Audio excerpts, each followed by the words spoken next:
See, I think we're recording. There we Yeah, are. Brilliant. Thank you for your Thank you. patience.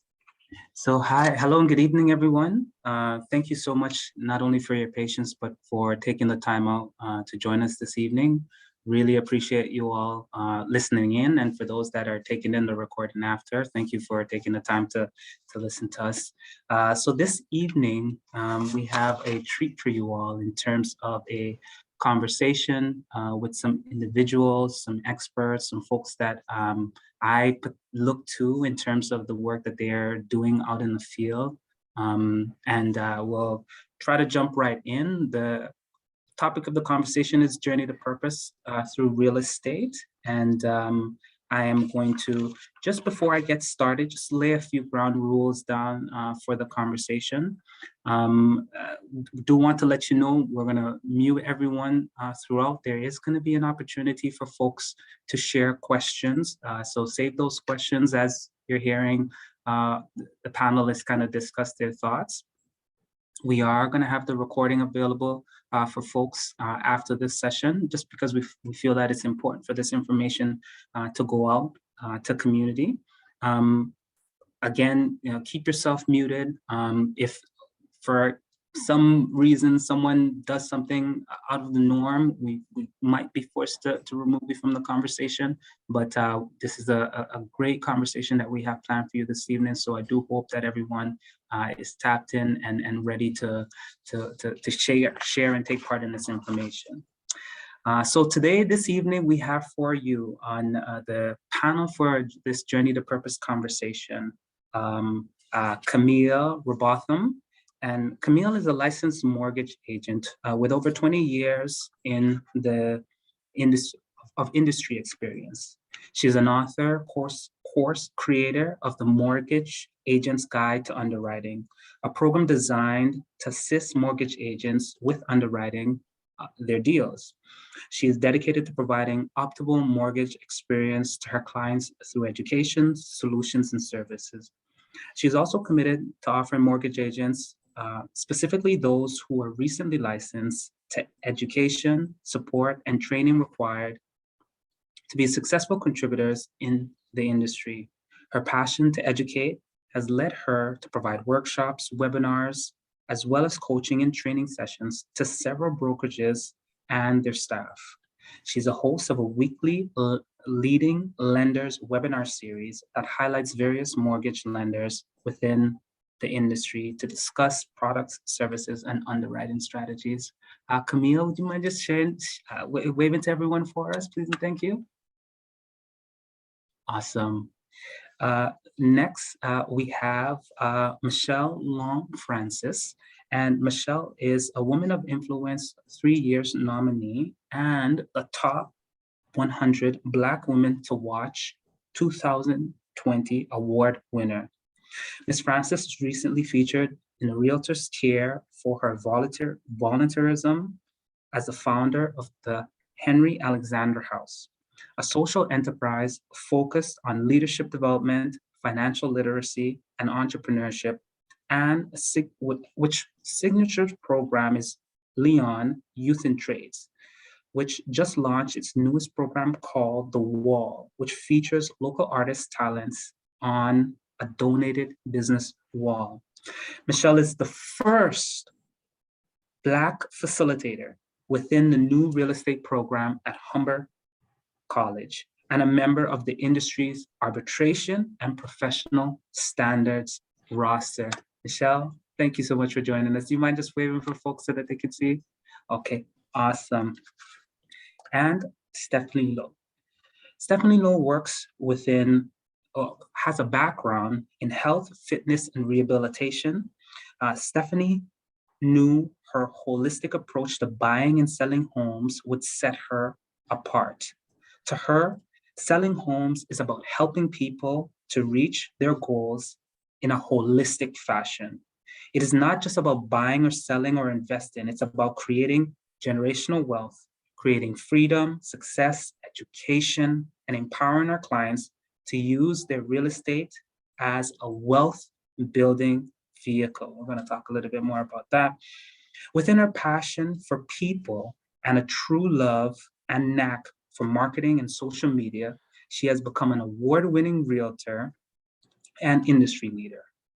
Her health, wealth, real estate hashtag is her platform as it sets a higher standard in luxury and pre-construction market. And it is an inspiration for her to work as she strives to help her clients and followers achieve abundance in mind, body, and their bank account.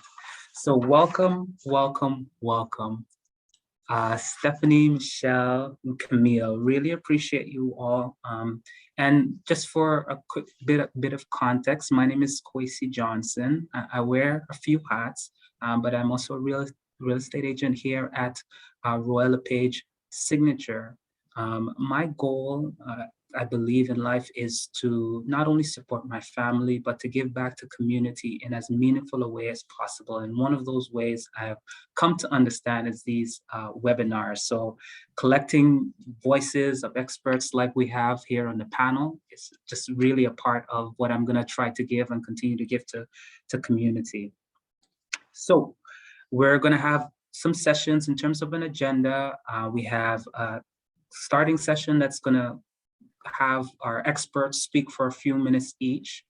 Then we're going to have scenario-based questions. Then we're going to go to the audience. If you have some questions, feel free. You have 3 dynamic experts around the table this evening. And one of the things I often say to Stephanie is that every time I meet around with these individuals, I'm learning more and more. After, we are going to have them do a little bit of a closing off for us, and then they're going to share a bit more about where you can see them next, how you can get in touch with them. So that is the flow of the event this evening. And okay, so we shall take it away. And this first question is going to go to Ms. Stephanie Lowe. So Stephanie, shared a bit about your background and in terms of your bio. I know I've seen you do some tremendous things out in the world. I really want you to explore for me a little bit the concept of finding purpose and how do you go about doing that with your clients?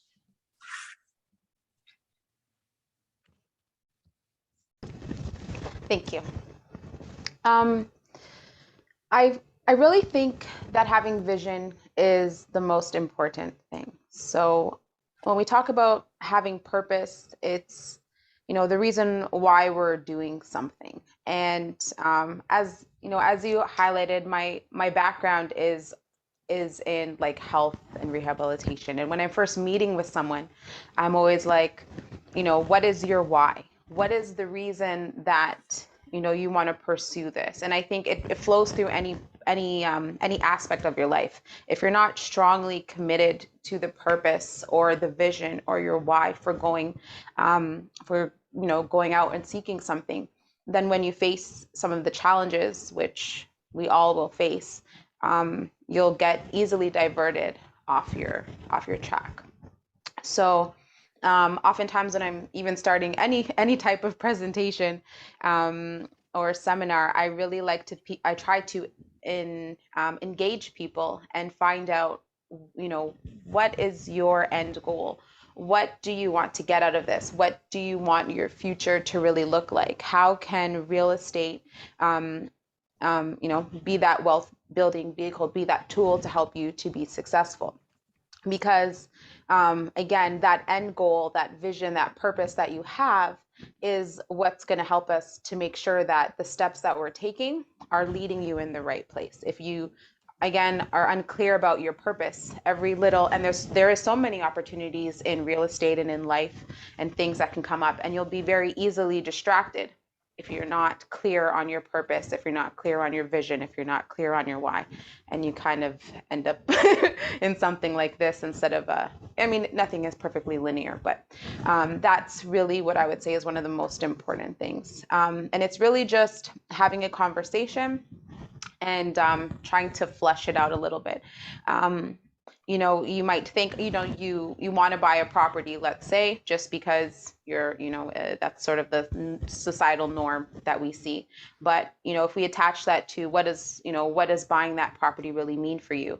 Or what does building that real estate portfolio really mean for you? What does it really do for your family? How does it impact who you are and what you can do in your community? And how will you serve through that? Again, digging a little bit deeper and connecting with that true why and that true purpose just add so much more value and commitment to the overall goal. Thank you so much for sharing. I don't know, Michelle or Camille, any additional thoughts in terms of finding purpose when you're working with clients that you'd like to share?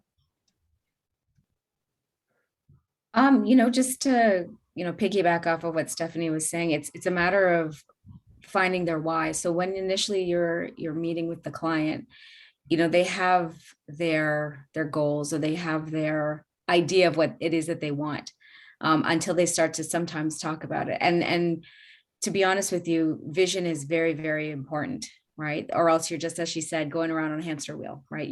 There's no purpose. You're just continuously going in a circle. So, vision also leads to direction. So it allows you to set your path and walk on that path, and not only walk on it, but seek out people that can assist you to get to your destination, right? So it is very important when you're meeting with clients to find out what the end game is, what the end goal is, so that you can help them to get there as best they can. Okay, awesome. Michelle, any thoughts? My quick thoughts on, getting to the focus as to why a client may be wanting to invest in real estate. Don't be so necessarily attached to that end goal. Have one, roughly, but that may not be what manifests. That may not be what comes your way. You may have to divert. You may have to dissolve. You may have to look at a different type of house and a different type of partnership in order to get into real estate. So don't be so attached to the outcome. Have a general vision of where you want to go, but understand that it may change, and be open to changes that come your way. Okay, all right, thank you so much. So we're gonna go back to you, Michelle, in terms of your question. So reflecting on your personal and professional journey, how would you define purpose? And what are some of the key considerations, experiences that has profoundly shaped who you are today? Okay, purpose in general. Let me just wow, if I never knew what my purpose was before, 2020 handed it to me on a platter. I was relocating a client from Durham region to Elliott Lake in March of 2020, and the world stood still as I was driving home 5 hours. And I really had a lot of time to reflect, because honestly, at that time, it felt like, I don't know who's religious on here, it felt like Jesus came and left me here. There were no gas stations open. There were no people on the street. And so the reality is, I had a lot of time in the first quarter of 2020 to really reflect and think about what my true meaning on this planet was. And it was very different than my previous years, my corporate years, or my striving to attain all things, right?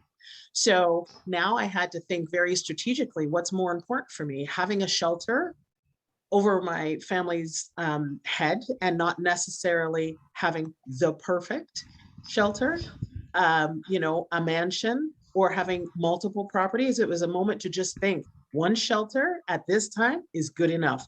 It's more than most. And I think that is what we're experiencing right now, and looking at things differently. I think that was something that really hit home for me at that particular time, and was a good foundation from which to grow and expand. Okay, awesome. Thank you so much for sharing.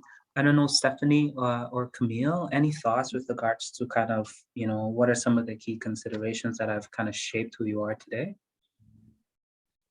For me, I would definitely say it has been challenges. And, you know, I find that some of these large challenges that we encounter are really like defining moments. They're moments where they can refine our character. They can, you know, be moments of evolution.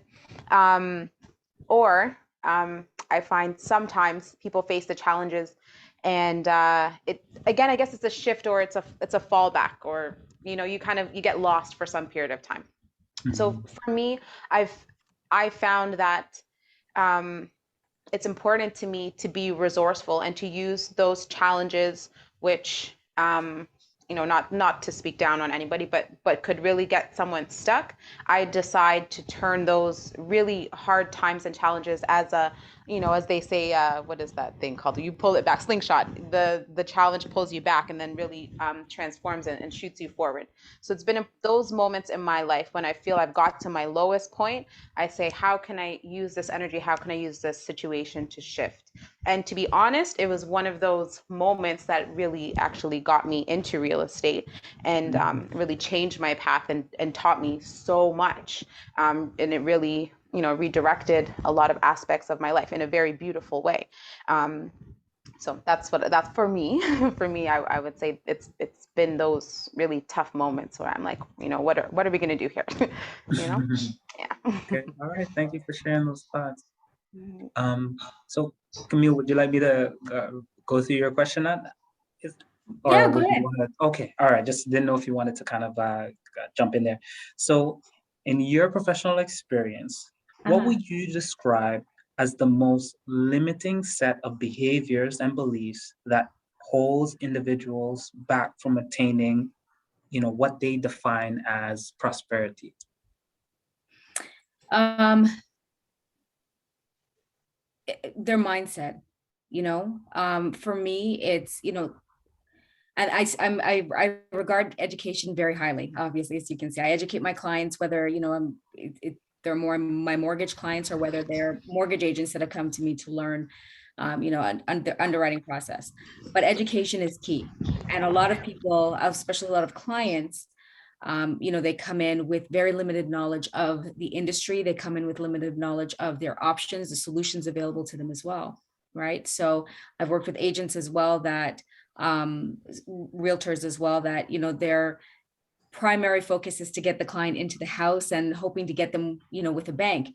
The bank is really just designed for cookie cutter deals, right? As a mortgage agent, you know, a lot of people think of mortgage agents as those that can either get the deal done or those that, you know, bend corners or go sideways and don't necessarily go the straight and narrow. And that should not be the case. But there is more than one way to skin a cat in the mortgage world. Right. When you walk into the bank, unfortunately, if you don't fit into the little, you know, you remember the little, as a baby, they have the, you know, the square hole and the square peg in the square hole. But, you know, in the mortgage industry, there are multiple lenders that have multiple products for multiple situations, for multiple clients. So there are clients that think, man, I've had a bankruptcy, nobody's going to touch me. That's not necessarily true. I've had clients that say that they're in a consumer proposal and they can't refinance their home. That's not true. But they're very limiting beliefs, very limiting thoughts. So it's just a matter of changing your mindset and educating to know that there are solutions out there, right? And even if the solution is no solution right now, but at least you can set a plan in place to achieve that goal at a later point in time. So, you know, when it comes to that, those are the limiting beliefs that I've encountered with clients. And when they realize that, you know, their limitations are not what they think they are, and that they actually have solutions available to them, man, like the light bulbs go on, not just one, like multiple light bulbs go on, and then just a different mindset and a different mood. And, you know, they're just happy at that point in time because there's a sense of relief. So yeah, trust in the pivot. That's right. Amazing. Michelle or Stephanie, any thoughts on, you know, beliefs or behaviors that really limit folks from attaining their goals or understanding of their goals? I think for me, Stephanie and Camille, it really is important, like your minds, people talk about mindset all the time, but I think you really have to be dogged. So this is going to be my sports kind of talk coming at people. you have to be dog about what you want. Nobody's going to hand to you your solution, your home with a key. It's not going to be perfect. Whether you come from a family of money or not money, or you come from trauma or no trauma, it's not going to be easy. Be focused on what you want, and know that you might have to go through the back door, the side door, you might have to build a tunnel under. And when you have that focus, there is a conspiring of the universe and all that work within it to bring the right people to you, to open doors, to make things will happen that you have to sit down and say, oh, hold on a second. Really? How exactly did I meet that? Like, I shouldn't even be here right now. I got a flat tire. I met this person. They said they were a bank manager. They liked my story. Now I'm getting a loan. Like, my life is every day like that. So, but when you're focused and the universe, God, the creator, Allah, whatever you believe in, feels that energy and vibration from you, it attracts what you're looking for. So at the same token, if you say to yourself, oh, I can't get it, I came from poverty, my family never had it, then trust me when I say, you will not get it, you can't have it, your family always had hard times. So you really have to change your mindset to be really focused and dogged. And I say it's funny because I always say to my kids who are now young adults, you guys shouldn't be around me when I'm transacting business, because there's a different kind of mom that shows up and she's relentless. Like, you won't even like me when this is done, because I want what I want when I want it. So I'm very much a sports mom, and I'm focused on the target, and that's what I would say to anyone who's out there and who's listening. Sorry, I didn't mean to scare anybody, but that's the truth. Yeah, not a problem. Any final thoughts there, Stephanie? Yeah, actually, and right in line with what Michelle and Camille said, it's absolutely those limiting beliefs. It's absolutely your mindset. And as you know, we've kind of discussed about that purpose and that vision. And I'll say kind of two things with that.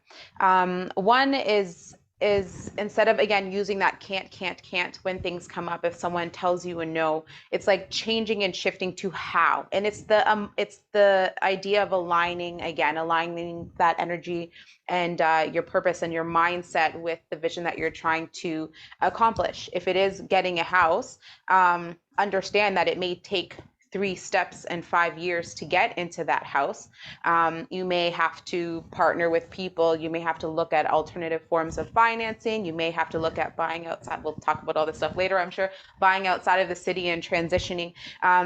It's and the other idea that came to mind was instead of taking it as a no and thinking someone is shutting you down when you're receiving some feedback or information that maybe you don't like so much, take it as, I really try to tell my clients this, just take it as now you have more information in your hands. And that is powerful.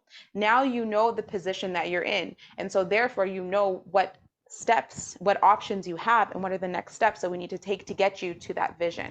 And again, that's what I really meant about being so focused and sure and committed to a powerful why we're engaging in this, so you can understand the need to be flexible and open-minded and really positive in that it is possible. We just now need to sit down and problem solve and create the plan to get you there. Amazing. Thank you all just for kind of sharing those few thoughts with us, and receiving some messages saying how happy they are to listen into this transformative message. So we're going to transition just a tad bit now, and we're going to start to tap into some a bit more real estate specific questions.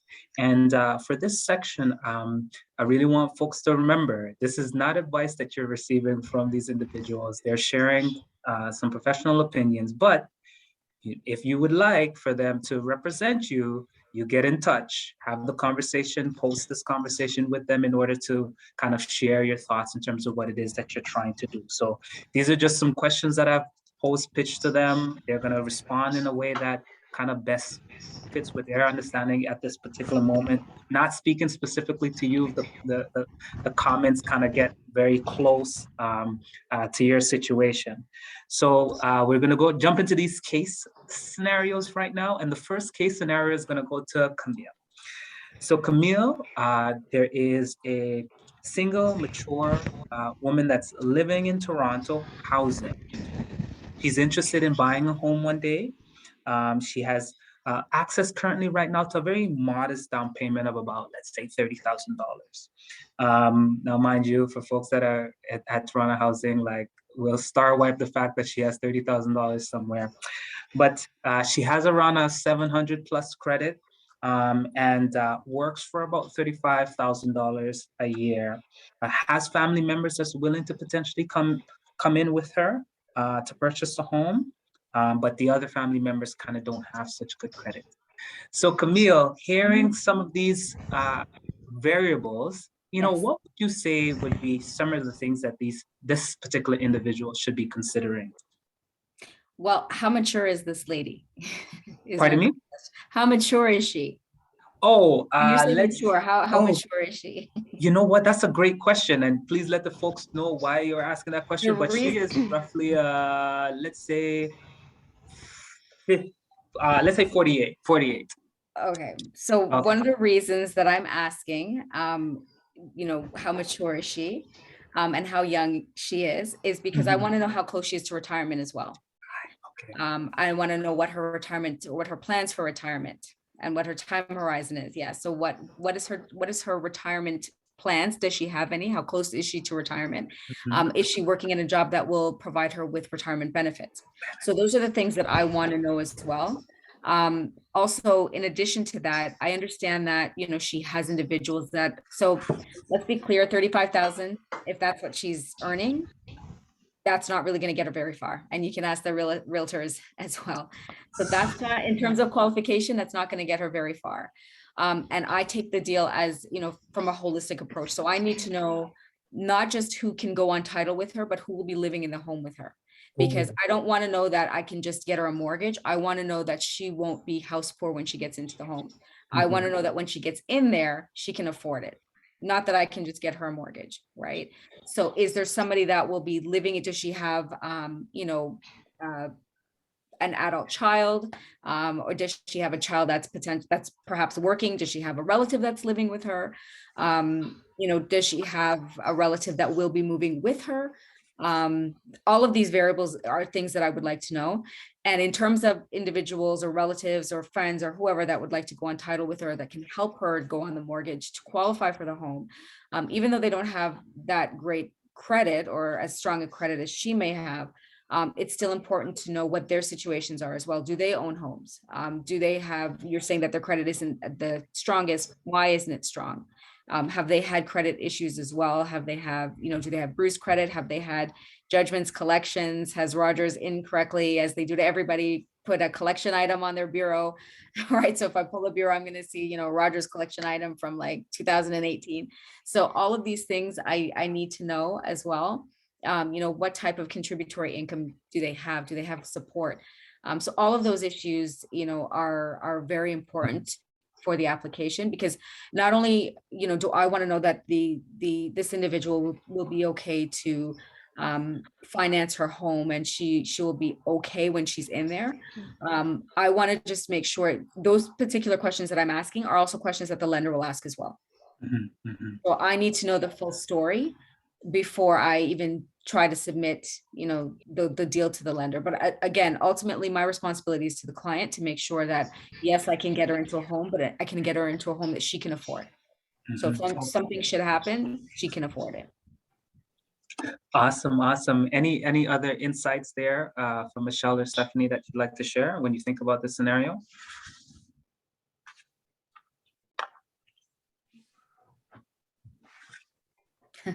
Okay, here we can go on to the second case. So the second case I'm going to give to Stephanie. So Stephanie, a young couple with 3 children, have made the decision that it may be best for them not to continue their marriage. The young mother has access to quite a healthy down payment and is willing to partner with family to purchase a home for her children and herself. Prior to separation, the couple, they were renting, and she's interested in buying land and potentially building something outside of the city. What would be, in your opinion, some of the things that this the wife in the situation should consider? There's a lot. There's a lot of pieces, a lot of pieces to that.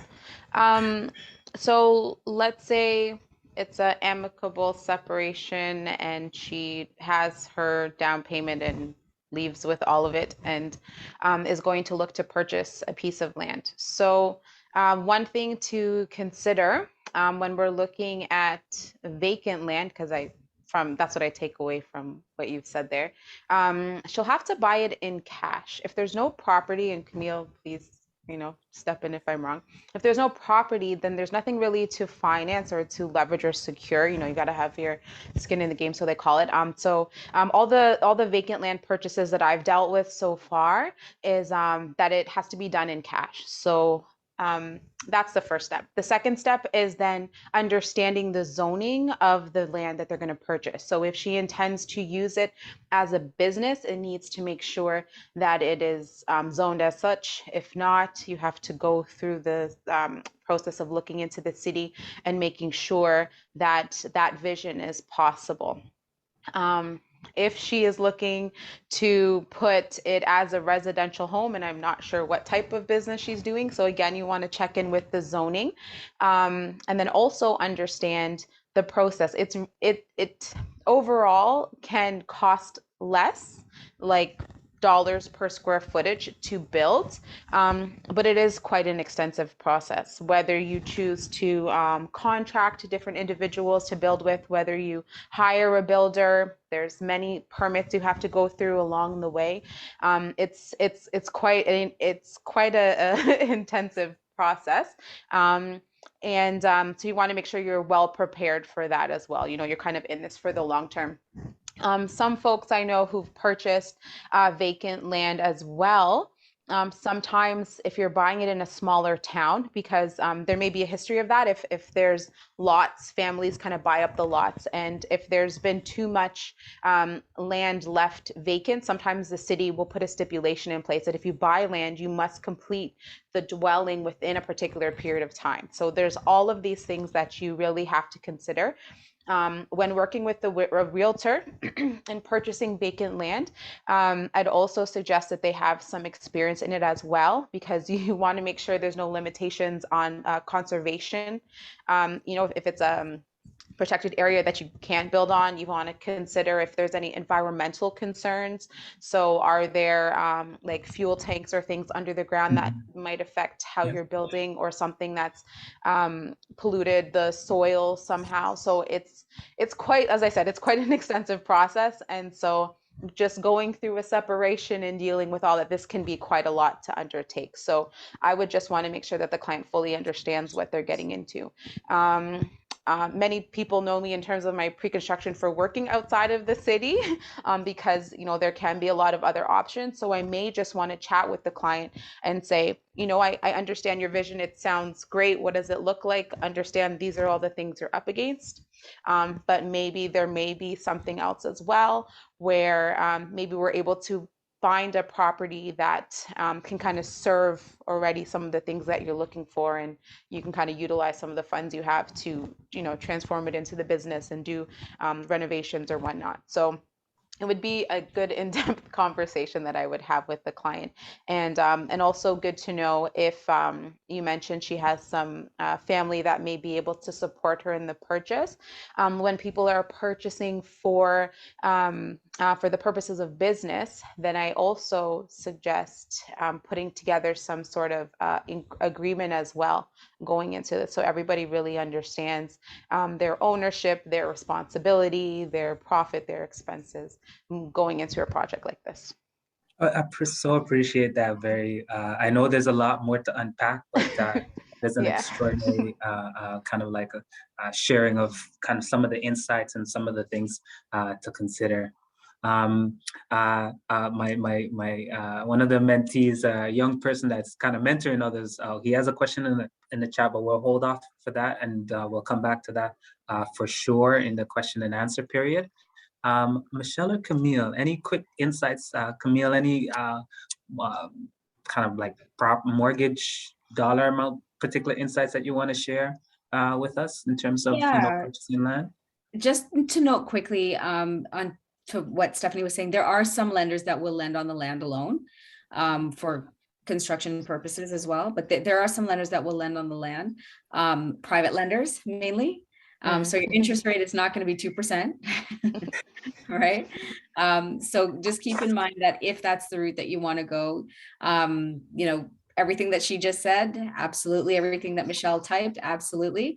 There are some lenders that will lend just on land. And again, with the water supply, again, you want to make sure, what type of water. Is it municipal water? Is it well and septic? Is it a holding tank? Like, what is your water going to be like as well? Because again, that's extra work for you as the purchaser, and you want to make sure that you're up to the task at hand. Right. So okay. That's that. Okay, awesome. So Michelle, this question is for you.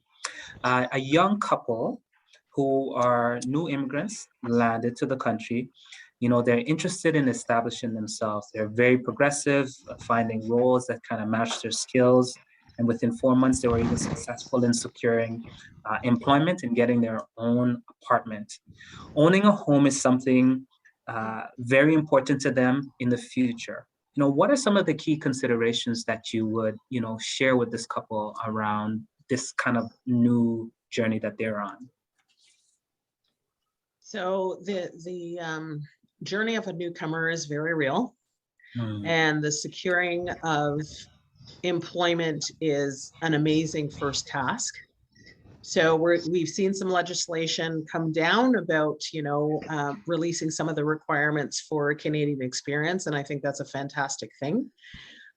However, as you move forward and you want to secure a property, I think it's really important to think about where it is you want to live. So, I'm a first generation Canadian. My family had to really figure out, do they want to be in the community where other people who came from the same community have gone and lived? Do they want to go somewhere different? And I think now is a great time to talk about the realities of life for people who are coming as new immigrants. In some communities, they may be received well, and other ones maybe not so. So you need to prepare yourself for what that might look like, right? And if you've got kids, prepare them for what that might look like. But I think it's about really building a plan. I'm a Virgo by nature. Like, I have a plan for everything. So you have to build a plan so at least you're moving on the right track. It's not to suggest it's going to be perfect, but how much money do you want to save? And even make a plan for, when I talk about that go hard kind of mentality, make a plan for how long you can go hard. You can't go hard forever. Do it in spurts. So go hard, save the money, know where you want to live. And in some cases, you're going to have to do some sacrificing. And, I tend to talk about things that other people don't like to talk about, but I would suggest this. I see, some people I'm in a property right now, which I'm selling. All the showings are done. So you guys are seeing people walking back and forth. But one of the reasons that I bought this property is because it has a separate contained unit, side entrance, full kitchen, bath. It gave me options. And it was my first investment property. So if I were struggling financially, if I lost my job, I knew I would have a backup.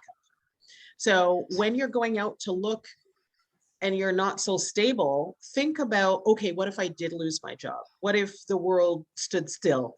How would I be able to support myself? And those are considerations, not just for newcomers, those are considerations for everybody, right? Maybe not the traditional mini mansion. Right now, when I dissolve and dispose of this, I'll be looking at tiny home developments in a community, buying land, and I'm building tiny homes. So that's my next new project. And a lot of people are not thinking like that. So it's about thinking outside of the box and what's the next thing that's coming and how creative can you be? And what are people really looking for? Not just buying a home.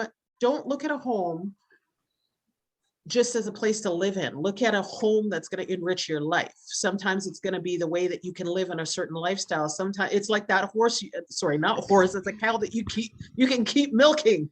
So I don't think you can milk horse. Sorry, guys. You can try. Unsuccessfully. So the reality is you really want to try and look at the long-term game. Why are we really doing this? How is this going to help me at the end of the day? And so if you're a newcomer person, you know what, there's no shame in the game of having to share space with another family if that's what you need to do.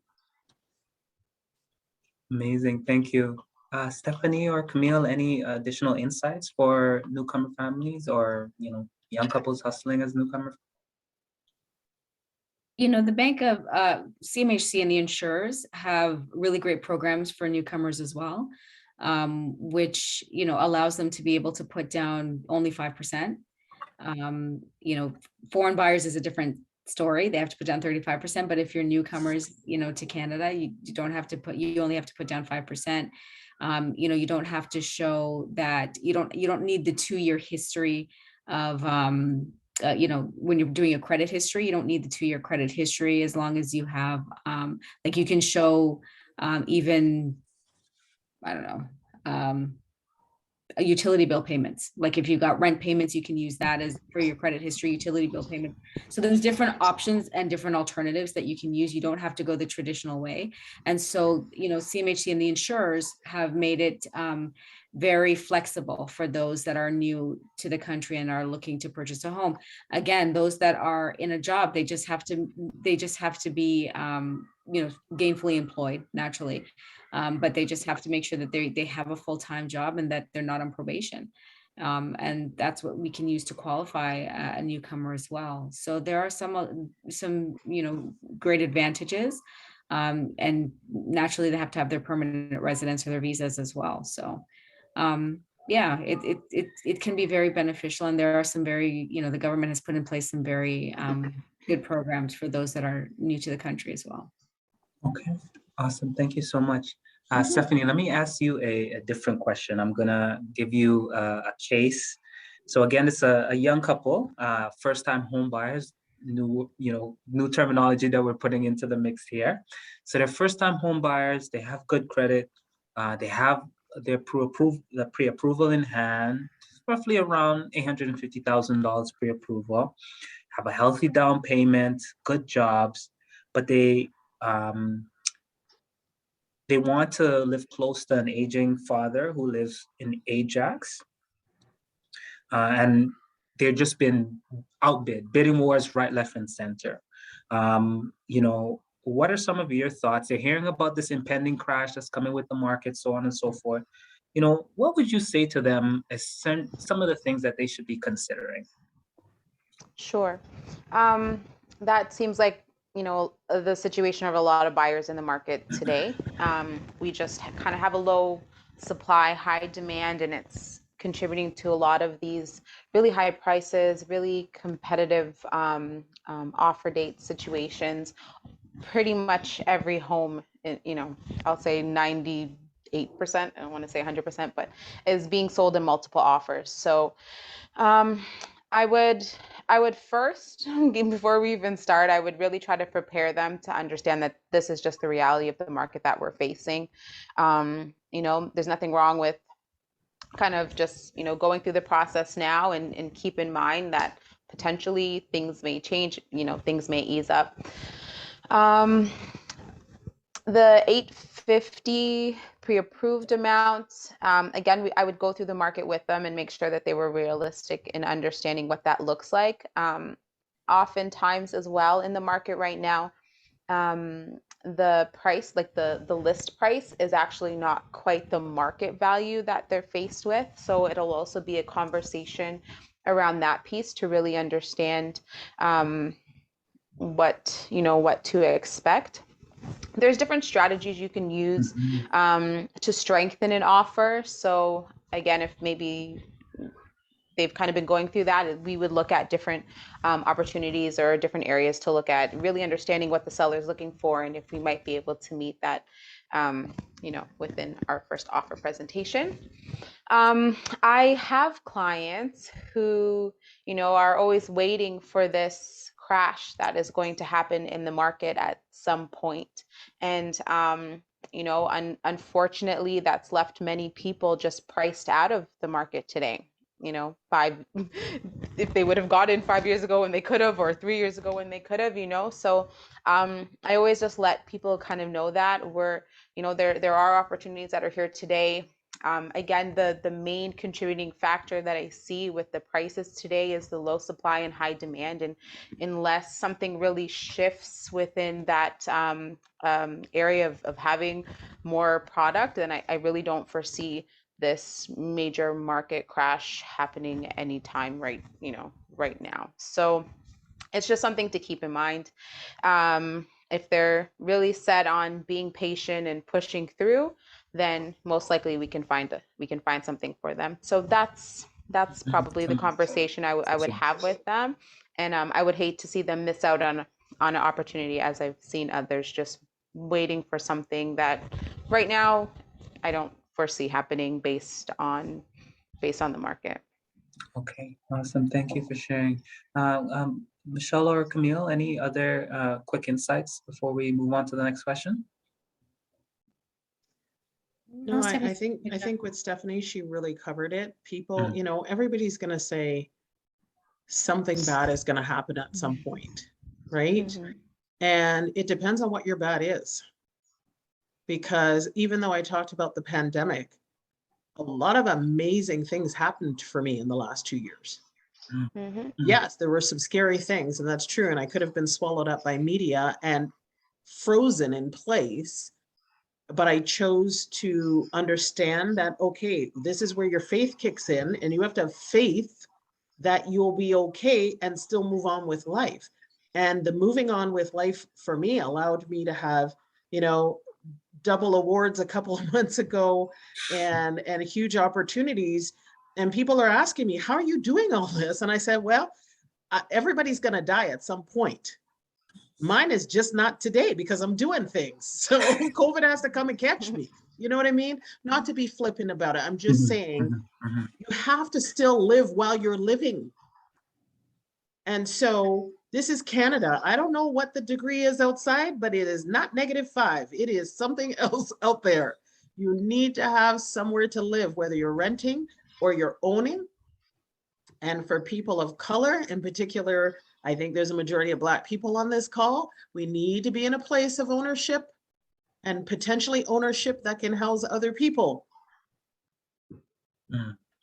So that's all I will say on that. Appreciate it. Camille, anything before we move to the next case? You know, to echo to what Michelle said earlier about milking the cow, you know, or a horse, whatever it is that you want to milk, you know, the real estate is a vehicle and it's a tool, right? And that's how you have to look at it. It is a tool, it is a vehicle. Whether you are, you know, you have the home, you live in the home, eventually equity will build up in that home, right? You can use that decide at that point whether you want to sell the home or whether you don't want to take out the equity, refinance it, put that down on another home. There's so many options that you have when you have the ownership, right? And it's very important to own. It's very important to invest in your future, invest for your children, invest like I have a an investment property as well for our kids. And as Stephanie said, like we purchased it a few years ago.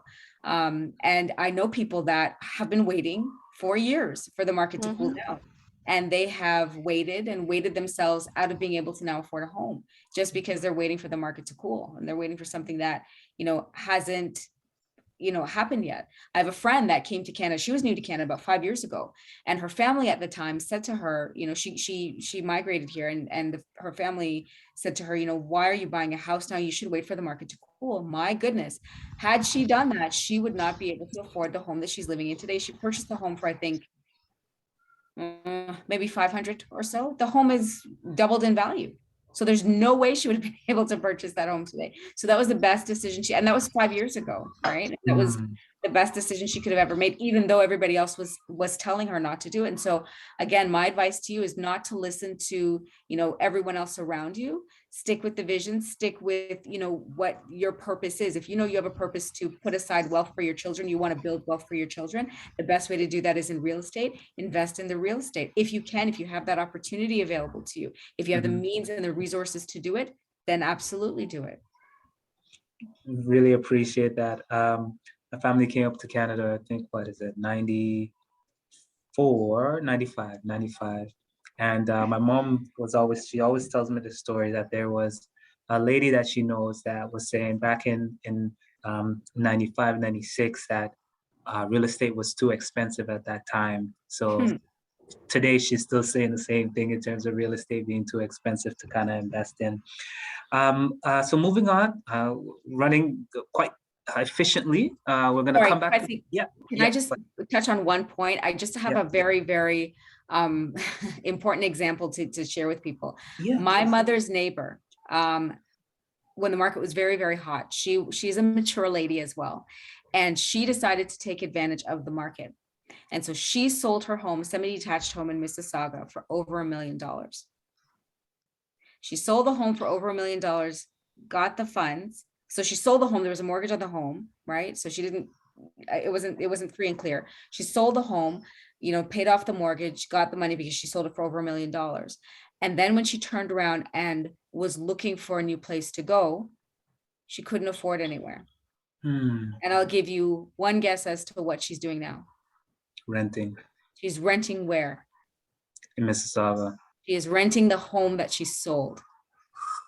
Okay. And that is everything that we're talking about today: purpose, direction, vision, and goals.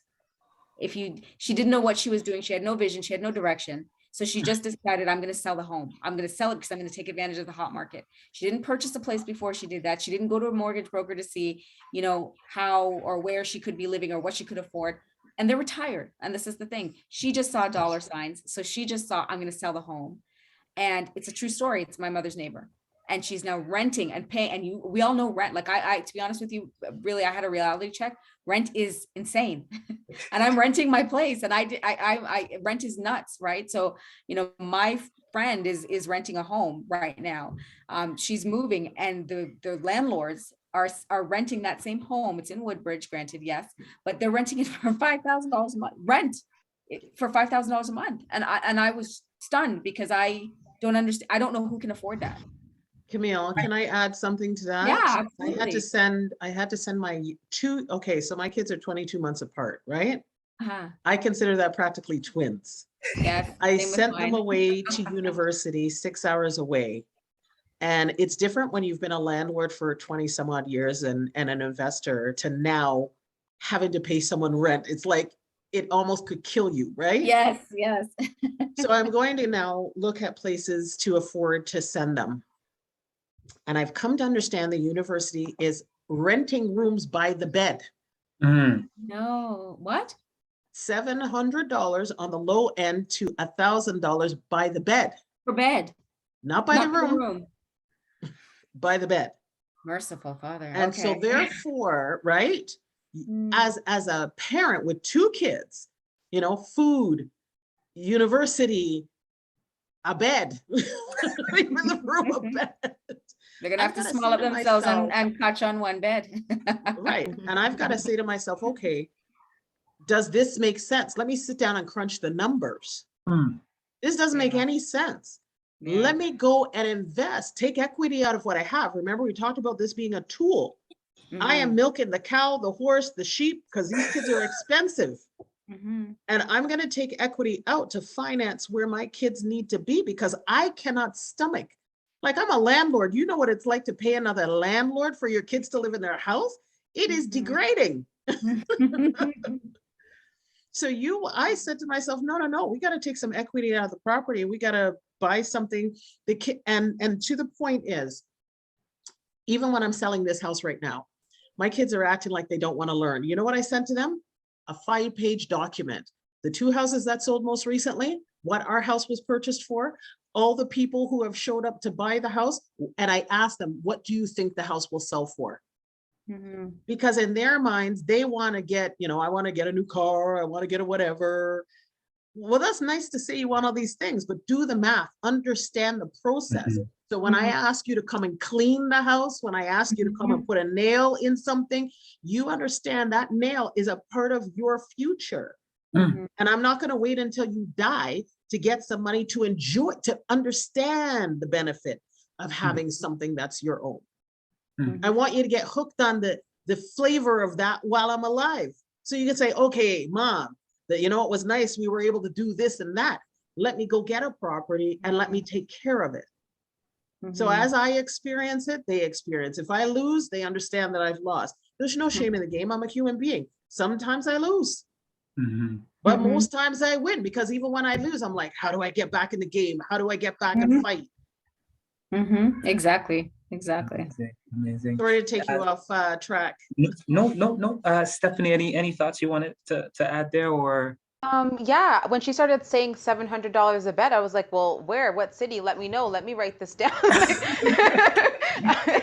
And I think that's a perfect, I think it was a perfect idea. Actually, when I went to university, I rented from a fellow student. So I guess her parents had purchased the house for her and she was living in the house and she was managing it. And I think that is, when I saw that, it opened my eyes to say, oh yeah, I got to do that someday. I was young, I was whatever. But I think that makes a lot of sense. Something that I kind of talked to some of, you know, my clients and my friends about is like, right from as soon as I could, I made sure that I had a property for like my child, and the plan is to make sure I have a property for each child. And this property is one that they can use for, sell it and, you know, pull out equity or whatever, buy something where it is when you're going to go to school, use the money to start a business, use the money to pay for school, use, you know, something that can really help them to have something to instead of starting at, you know, right from everybody starting from the ground running again, it's kind of a platform or a point that they can actually have a step ahead and leverage and kind of move. So I think it develops good character in them. It helps them to learn lessons.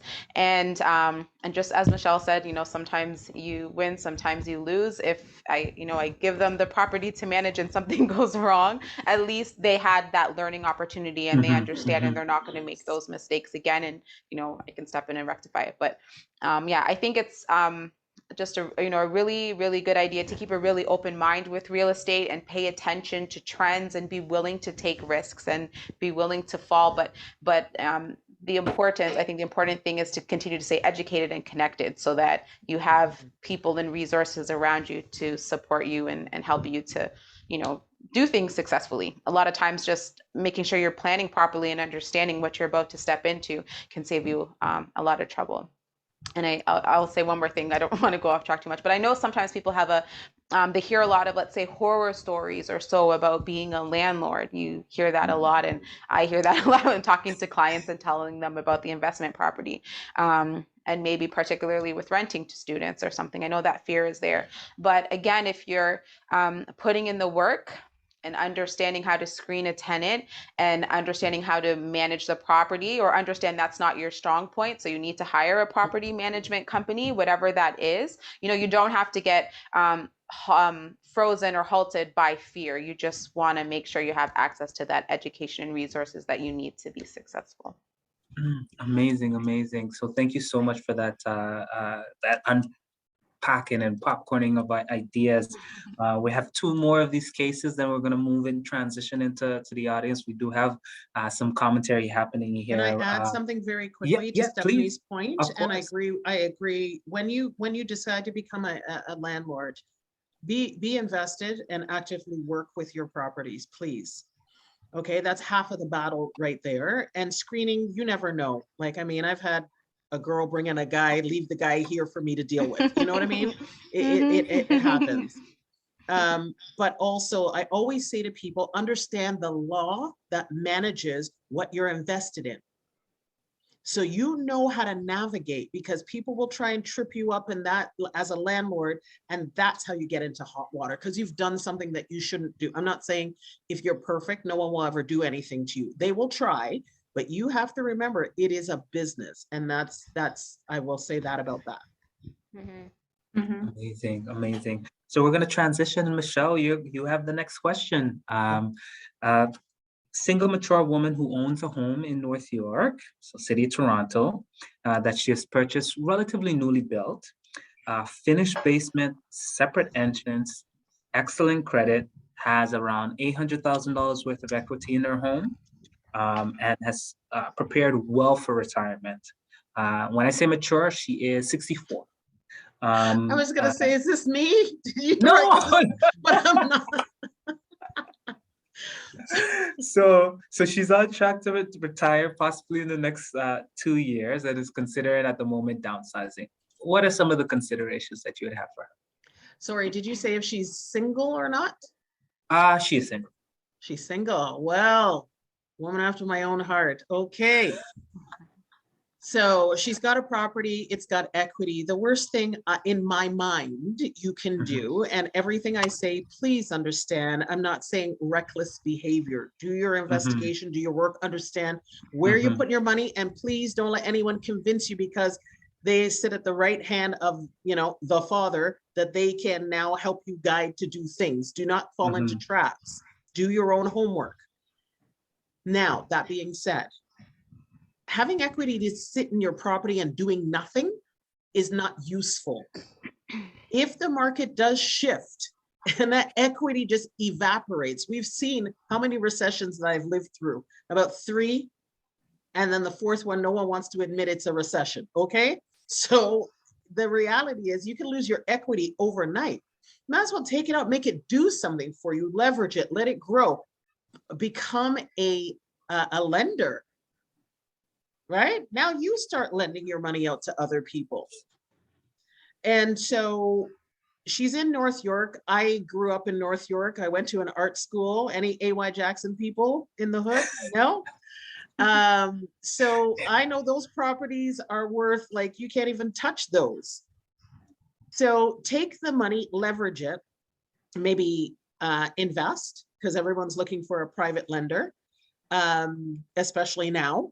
We talked about, I think it was Stephanie, you talked about land, and Camille, you talked about, you know, getting access to private lenders. Yeah. So there's opportunities sitting there waiting. Just don't do it haphazardly because the person has a nice smile and, you know, whatever else, they kind of sweet talk to you. Do your due diligence. Everything has a document, and let your money work for you.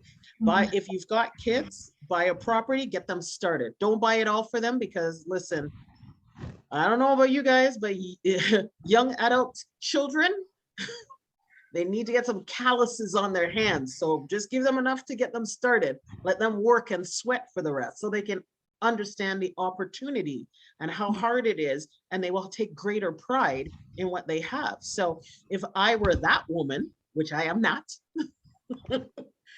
just like I'm doing here, the time is right now. People are vying for the area that I'm in. The interest rates are going to go up. It's forcing people to knock at my door in the middle of the night wanting to see the property.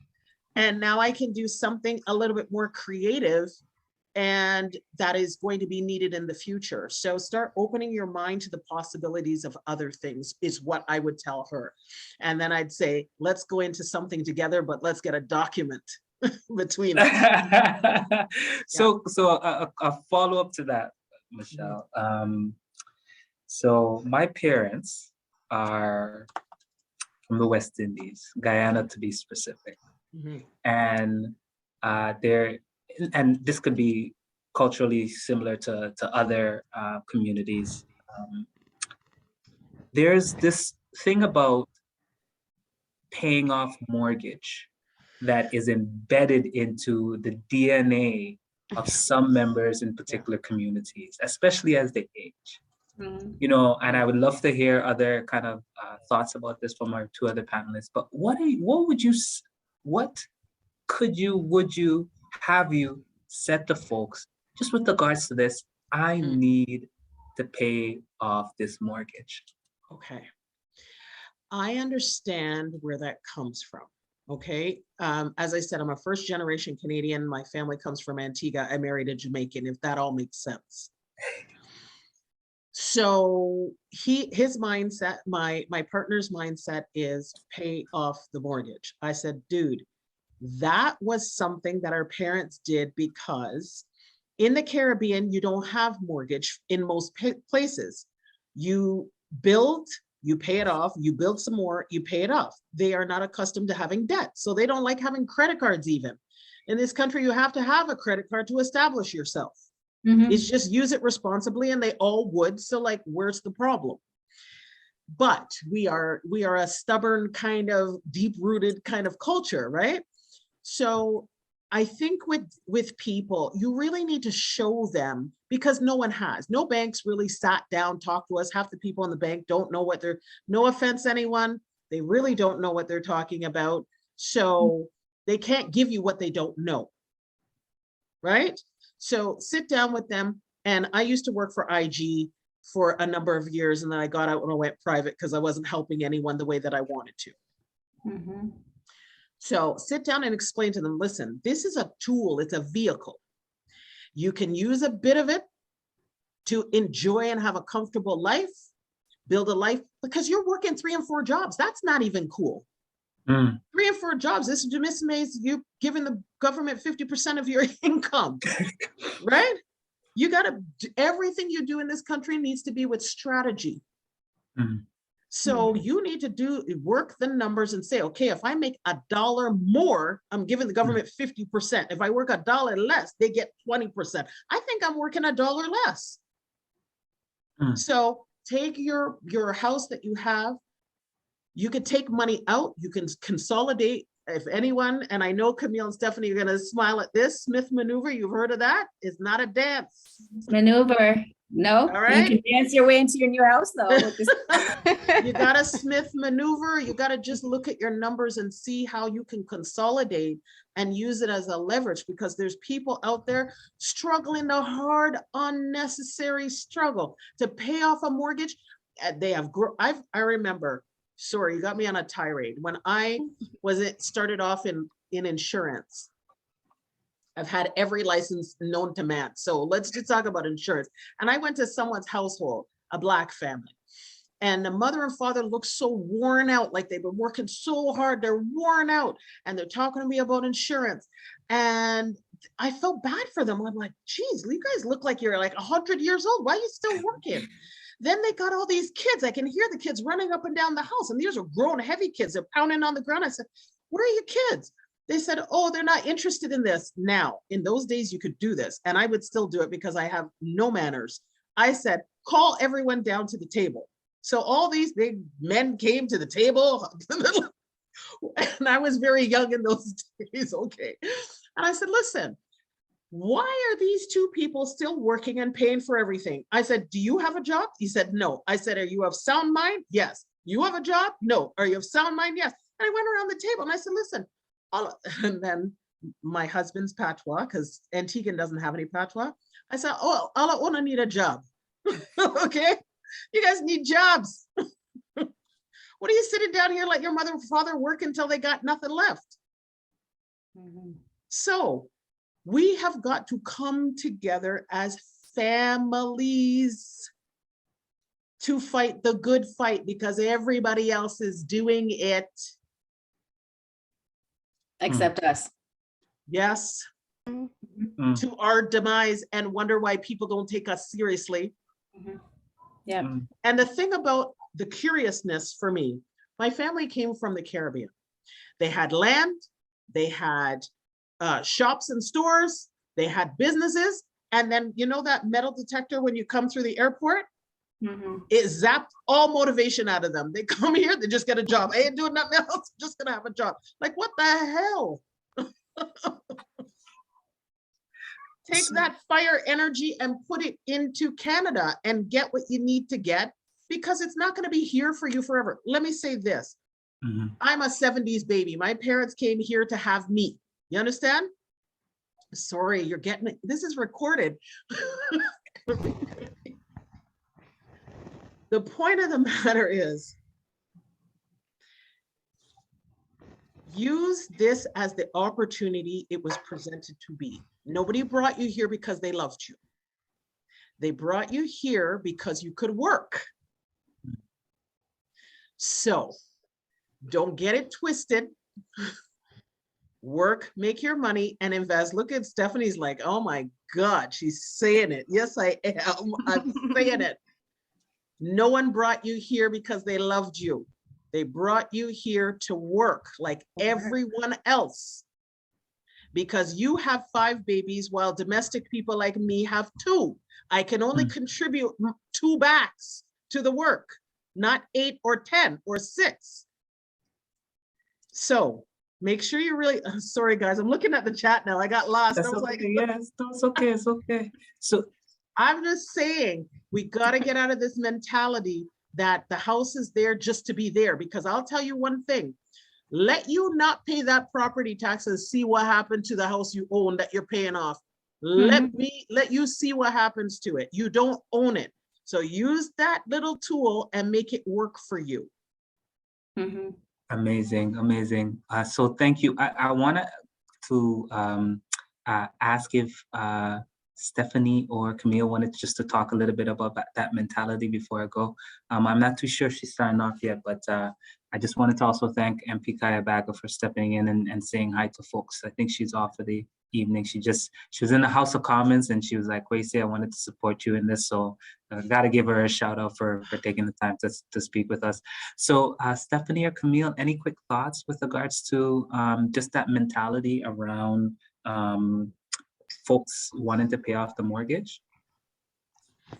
Yeah, I think that Michelle said it very well, but really just understanding that, or we have the term equity is dead money. Like there's so much possibilities that you can, access with that, and just keep the concept and idea of leverage, and again, kind of tying back to the beginning to purpose and connection and community and all of that. So yeah, and I think that's all. Just kind of reiterate that point. Yeah, appreciate it. Yeah. Appreciate And you know it. what? Something kind of that she touched on, and it was like talking about just other communities, like how other communities can really, they seem to be okay with coming together and supporting each other and living in a house and helping everybody get one house. And that's, I've really tried to talk to people and educate a lot about coming together and understanding about co-ownership and what that looks like and how to do it safely. And, and that's, I guess, another way, instead of just focusing on paying off the mortgage in full, is accessing that equity and helping, partnering with a family member, a son, a child, a cousin, whatever, and help them get their foot in the door and own property and keep building. It's a lot of power that you have there, a lot of, potential. So. Yeah. Awesome. If I could just speak to that quickly, Kwesi, as Stephanie said, your equity that's not used is dead money. The only time that equity, you can have $1 million house, you can have $1 million home that is mortgage free and clear. The only time it is any good to you is if you die, you leave it to your kids and they sell the home. Or if you take advantage of it, you take the equity out and use it to buy another home, right? And once that home builds up equity, you use that, take the equity out, buy another home. You keep going and you keep going, and you're building your generational wealth that way. That being said, you have people like my mother. It doesn't matter how hard you talk to her, Michelle. It doesn't matter what you say to her. My mortgage is paid off. It doesn't matter how much money I can make from lending. It does not matter. I don't want no mortgage. I don't want no payments. I don't want it. I don't want it. I don't want it. It doesn't, she will not be convinced. It does not matter. Does not matter who tells her that to take the equity out and to use it. Doesn't matter if you tell her she can become a lender. Oh, why do I need to? She's one of those older West Indian ladies. You will not convince her. She is happy with the fact that her mortgage is paid off, and that's the end of the story. So, she's that, atypical client, the bank lady. And, if she doesn't get qualified with the bank, I don't know what she would possibly do, but she is that typical lady that even when I said to her, she even inquired to me to because my father is sick and they're retired, and she was even inquiring with me to do a reverse mortgage. And so when I even explained the concept of the reverse mortgage to her, she said, because I said to her, you know, it's working back way, so it's eating up some of the equity. She don't want to hear it. Doesn't want to hear anything about that.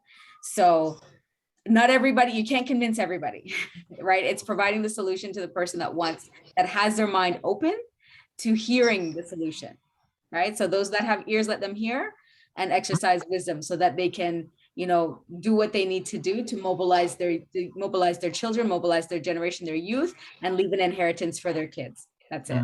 So the chat is filling up. I don't know if it's questions or not, but I'm going to transition us a little bit. There's one question that I have for you, Camille, before we transition. We're going to try to see if we can get as many. I have questions coming in on my phone too. So Camille, the last case is going to go to you. So you have a middle-aged, two parents, they're middle-aged, both working, but one was forced to kind of lose their role due to non-compliance with the company's new COVID-19 mandate. You know, they own their home. They have about $350,000 worth of equity in the home. You know, what are some of the options? And I don't know if you could throw in the reverse mortgage in there. I know some people might know it, some people won't, but if you could just explain that quickly for folks before you explain what could potentially be something that this family could consider. Yeah, absolutely. And it's a topic that's very dear to me because I have, you know, people in my family that, and I know people personally that have opted and have made that choice, their own personal choice. So there are a few options available to them. So now they're family, they have children, and now they have to, they're faced with the circumstance that there is no, for most people, there is no EI, there is no severance pay. There's no any of that, right? So now it's just, I no longer have any income. So I need to replace that income because, you know, how I qualified for this home was with, you know, dual income. And now I only have single income. So, you know, in the meantime, that being said, there are jobs that do not require you to have that passport or to have that proof of that status, right? So until they mobilize and until they get themselves situated and until they find themselves in a better situation, there are options available to them. Again, if they have the equity in the home, what they could do, and this is for if they're really in a tight bind and they really can't afford their payments and they can't afford, you know, to pay their debts or their monthly car payments or the mortgage, and things are extremely tight and they just can't afford it. Instead of drowning, they do have the option to take the equity out of their home. They can, what I would suggest to them is if they currently have an institutional mortgage, so for example, if their mortgage is with CIBC or TD or even a B lender like an Equitable Bank, leave it because they're at a lower rate than any private lender. But what they could do is take the equity out of their home and perhaps, you know, 50,000, whatever it is that they think that they're going to need to keep them afloat for a little bit, and they can get a second mortgage temporarily, right? With that second mortgage, what that does, it allows them the flexibility to prepay that loan. So for example, let's just say they got, I don't know, $50,000 second mortgage, right? And let's just say the monthly payments on that second mortgage are $500 a month. What the lender can do then is take out, $6,000 from that loan automatically, prepay the loan for the year. So that means that from that loan, $6,000 will be taken upfront from the proceeds to put towards and allocate towards the payment for the year. So they don't have any mortgage payments for the entire year. And that whatever the difference is, you know, obviously minus legal fees, because you have to pay legal fees to register the loan. So whatever fees are associated with the loan, they get the difference, so that they have that cushion and there are no payments because the payments were prepaid up front. So they have that because they have the equity in their home, they can take advantage of that to, you know, just again, keep them afloat until they kind of get themselves situated and sorted out and pivot towards what their new goals are and what they decide what their new goals are. Amazing. Reverse mortgage, what is that like? So reverse mortgage are for your mature audiences, all right? It's for your mature audience. So those that are 55 and older. And so what that does, and I will say this, so the reverse mortgage isn't for everybody. Not everybody wants to take advantage of a reverse mortgage, but it is for retirees, those that are 55 and over. So for example, if I'm 55 and my husband's 54, we can't do it because we both have to be on the application because we are both married and we both live in the home. It's a matrimonial home. So both of us have to be at least 55 years old, right? It doesn't work if just one of us are 55 years old. The other thing with that is the older you are, the more money you're able to take out of your home. So you're able to take up to, I think it's 55% loan to value out of your home. But again, that 55% is when you are really, really, really young, like when you're really getting up there, right? So the older you are, the more equity you're able to take out of your home, up to a maximum of 55% loan to value. So there are cases where I've seen clients that are like, 59, 60, they want to take advantage of, reverse mortgage, and they can't because they already have a mortgage on their home. And with the reverse mortgage, whether there's two lenders, I know RBC offers it, I know Home Equity Bank offers it, and I know Equitable Bank also offers reverse mortgages. And, for those individuals that are that young, that are junior seniors, as I like to call them, you're looking at like, 20% loan to value, 30% loan to value. So very low loan to value that you're able to take out of the home because they're young. Okay, thank you so much for that. Very technical. I know some people are gonna pause, prepare. Sorry. Sorry, I need to take my notes. I'm trying to be respectful of time. So appreciate it. Definitely appreciate it. Okay, so now what we're gonna do is we're gonna go to the audience questions. We're gonna try to be a bit more rapid fire. I'm gonna try to make sure to separate it out. If there's a burning thing that you do want to say about a particular question that I give to someone, please feel free to jump in. We're gonna go back to my young mentee, Chike, that's doing some wonderful things. And he's I'd asked earlier. So I'm wondering, what are some of your opinions might be on the future interest rate hike? By how much are you expecting them to rise by the end of 2022? And do you think they will cool the market? So Stephanie, let me go to you. I'd love to kind of hear your thoughts on I know it's a left field question, but I think you might be able to kind of shed a bit of light on it. So interest rates hike and whether or not that will cool the market. I think that it could contribute potentially towards cooling the market, just in terms of affordability. But again, just a lot of the research that I've been doing and watching the market, it really is that supply and demand issue that's affecting the prices. And even sometimes people are like, who is buying these properties? Yeah, I mean, I could expect it to cool the market slightly, but it seems like any little shifts that we've been having over the last couple of years is we may see a little dip. I really don't foresee that crash that everybody is hoping for. There are little fluctuations in the market, but I really think until that major issue is addressed, we're going to continue to see the prices rise. Really appreciate it. Can I briefly Michelle, chat to that? Only because my Yeah, house is yeah. currently being listed and people are running all over through it. So what I'm seeing right now is people are trying to get in before the quote unquote increases that are going to happen. Yeah. There's no crystal ball. Nobody knows what they're going to look like. Nobody knows when they're going to come. They suggest that they're coming in the second quarter. So that means, once real estate has had its fun, right, after spring and summer, then they'll be looking at some kind of an increase. What I'm seeing happening even in this property in a very hot area is 4 people are coming in at a time. They're partnering up. They're saying, okay, can we live on the bottom? You guys live on the top. People are asking a lot about what kind of schools in the area could we start renting out to international students. I'm positioned around 3 private schools, 2 colleges, and 2 universities, a mall. And so they've got their pick of the litter. So this is a very, very popular space. So people are trying to get in, yes.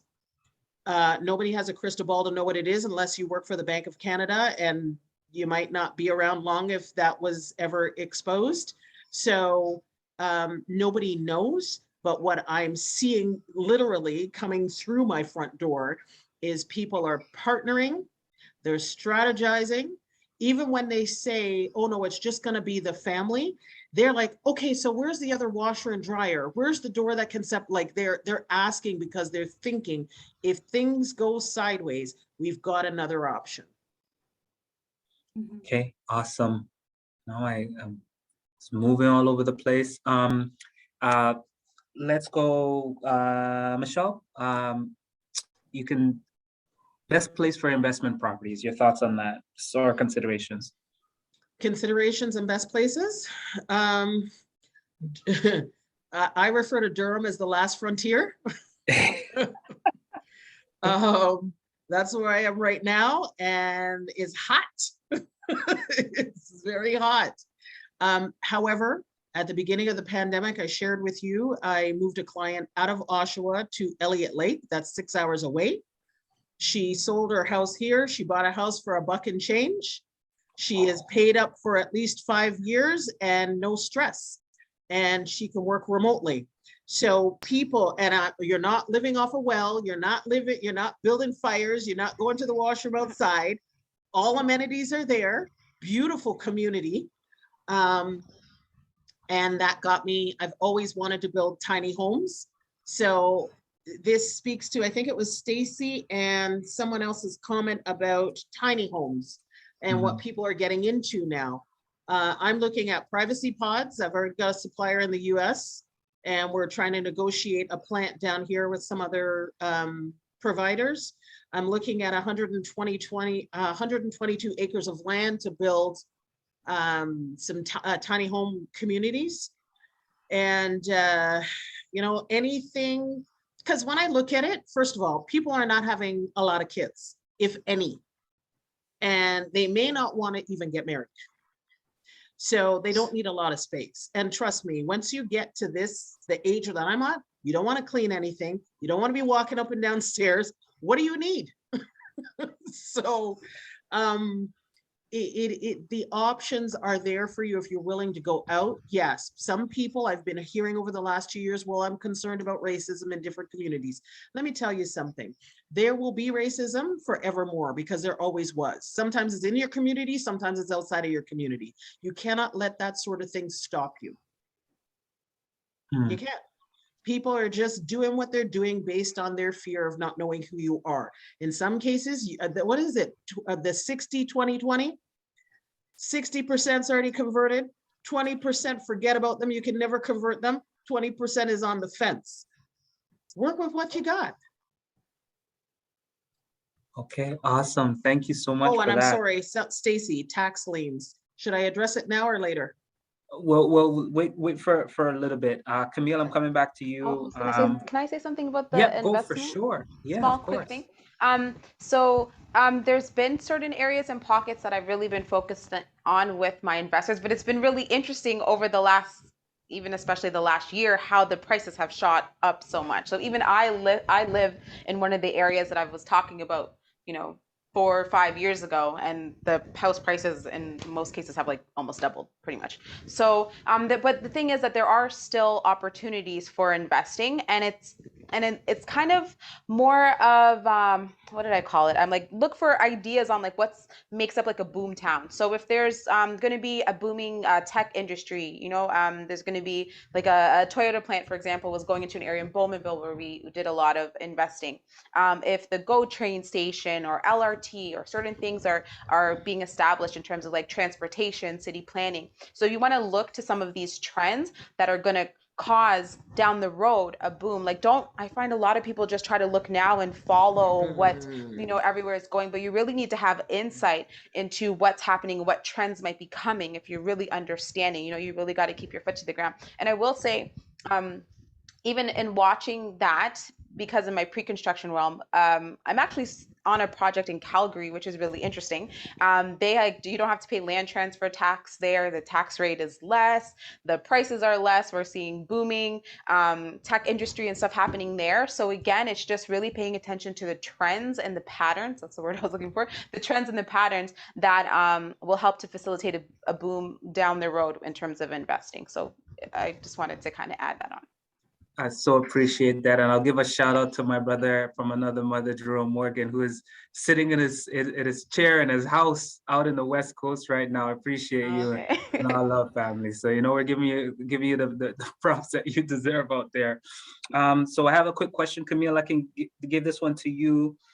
So we had someone send me a quick message, bought a condo that's going to be ready for 2023. Mm-hmm. Cost is around, let's say, 500, has some down payments of around 96K that's going to be paid. Mm-hmm. Obviously, there's going to be maintenance fee. Her question is around charges for rent. She wants to make sure that she gets in, that she gets a good tenant, and that it's not too high. What are some of the thoughts or considerations that you would have for someone who's purchased a property and is trying to think about down the line? What are the implications in terms of getting renters in? Any thoughts there, Camille? Yes. So I've rented 4 different properties. So I can tell you, the first property that I rented, I hired a realtor and they did that for me. Perfect. The most perfect tenant that you could possibly ask for. They screened him. They did everything.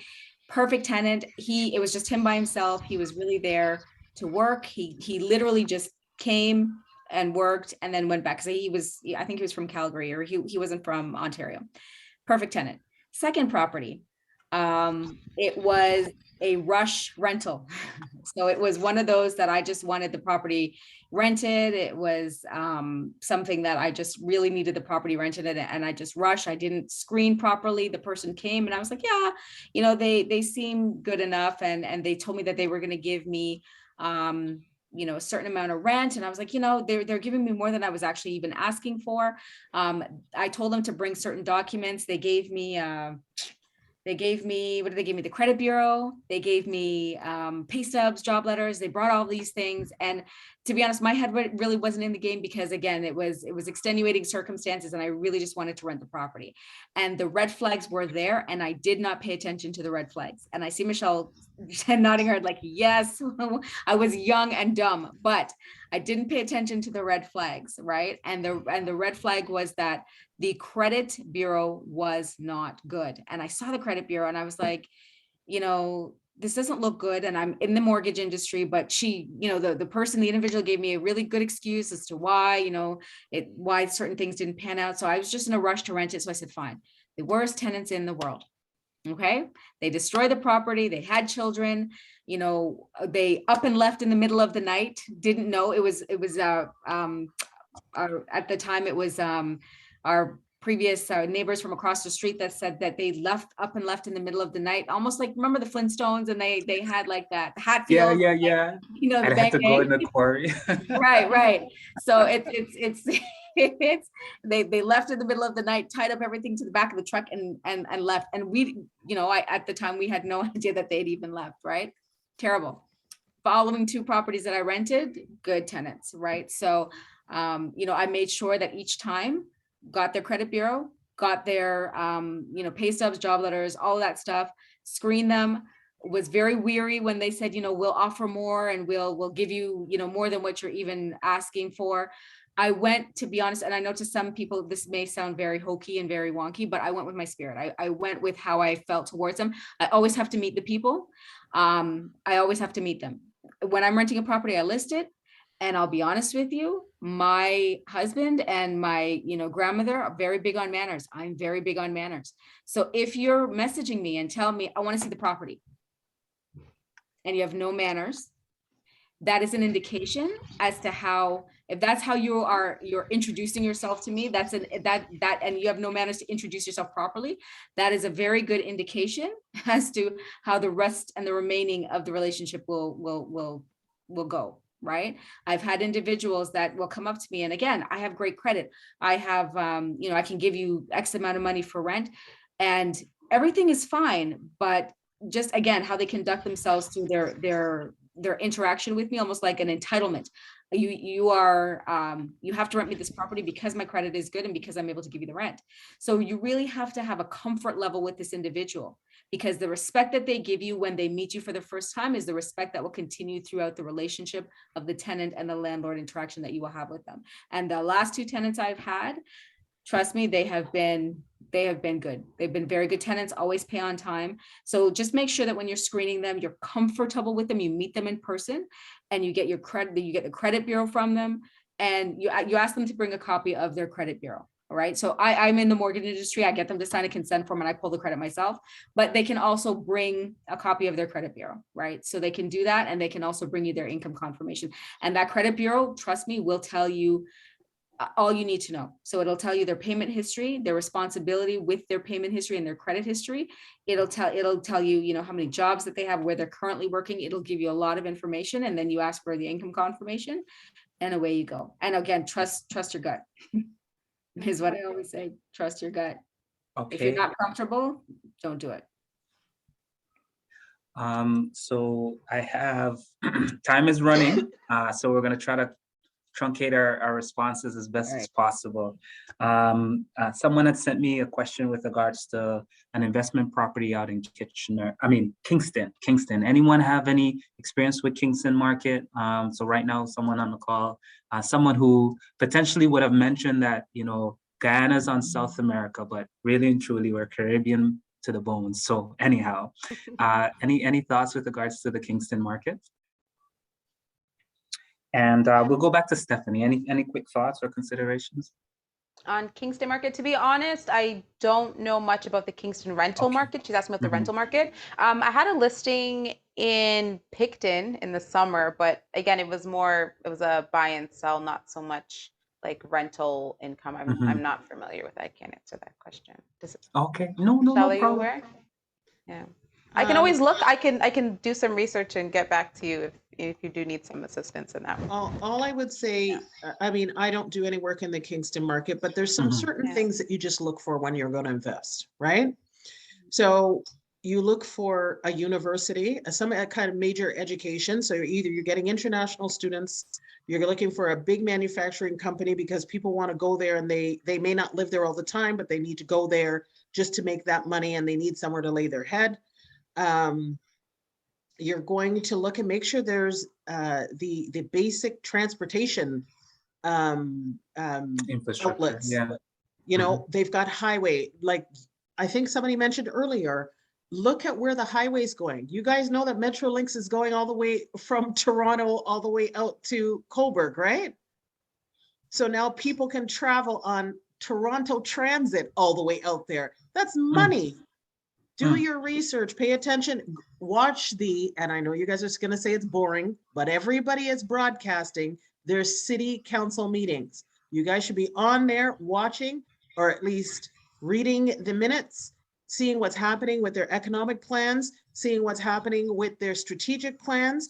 Everything is being revealed and in front of you. You don't need someone to pick it up and bring it to you. It is right there. Now, if you don't understand the language, if that is something somebody can help you with interpreting. And when we speak about a landlord and tenant, one thing I always say to people, and I said it earlier today, please understand your responsibilities as a landlord, meaning your legal responsibilities.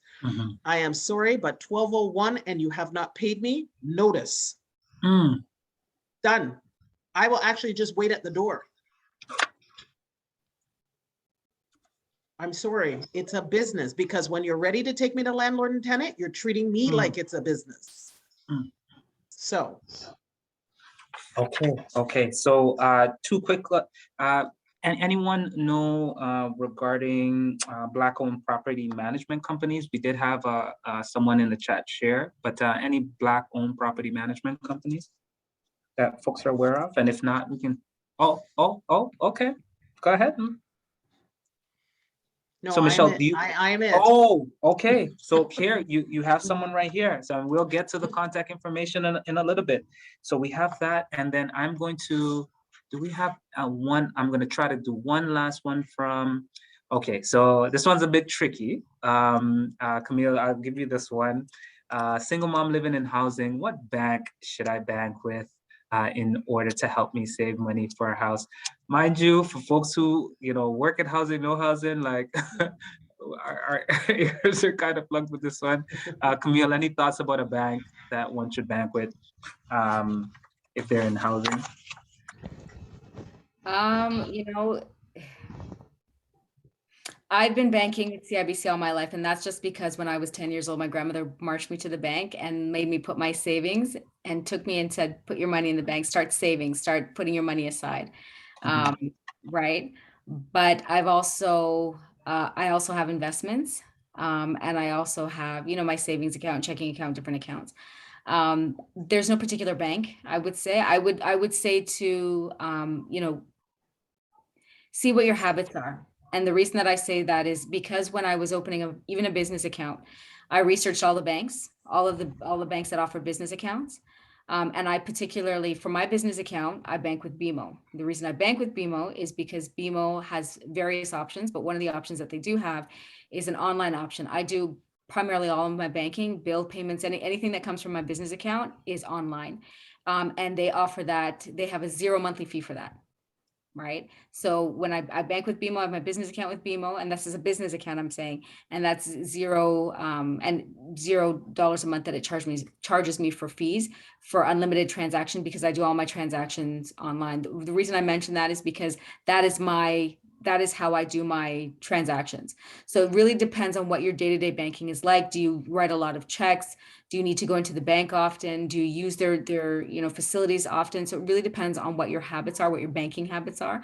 If you do a lot of online banking, then I would suggest, there's so many different banks. There's credit unions available as well. So it depends on what your ultimate goal is. If it's to put your money in a bank to save the money, there's high interest bearing accounts. I believe Equitable Bank also has, bank accounts. I think they came out recently saying that they have one of the higher, mark you, the bank isn't going to pay you any big interest, right? You're not going to make a ton of money putting your money in at the bank, but I get it. It's safe and you want to put your money in there.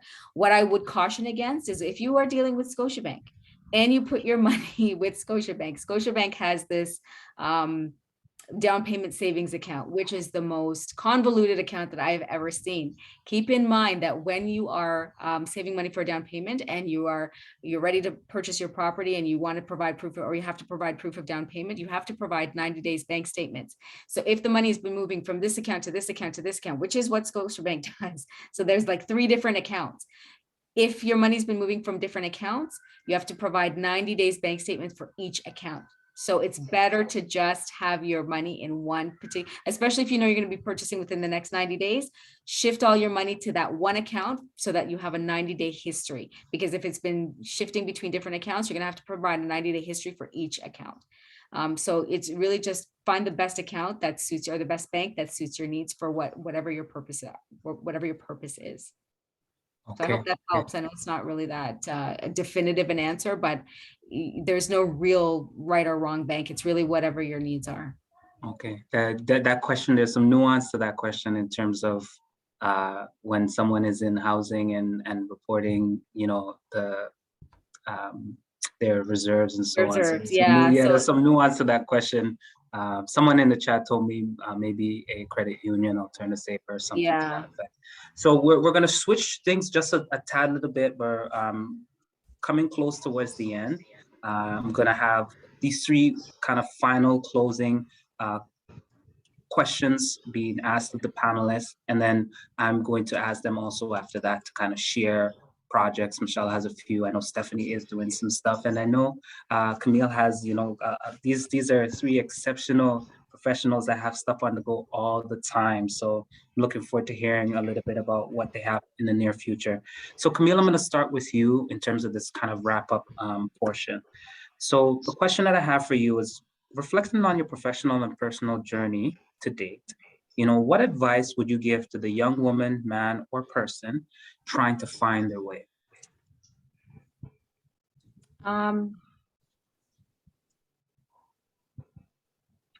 Honestly, it's been a journey, and your life is a journey. And as Michelle, and I'm sure Stephanie can speak to, what I loved what Stephanie said is, it's the challenges, it's the hard times, it's the difficult times, it's the times where I just was like, you know what, Lord, I'm at the verge, I just give up.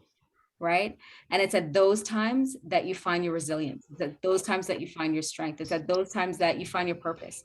Because, you know, I've been in the mortgage industry for a very long time. I started at Scotiabank. I was at Scotiabank. I got hired the day those towers went down. Like, I don't know if they hired me because of my skill or because they were distracted by everything else that was going on around them.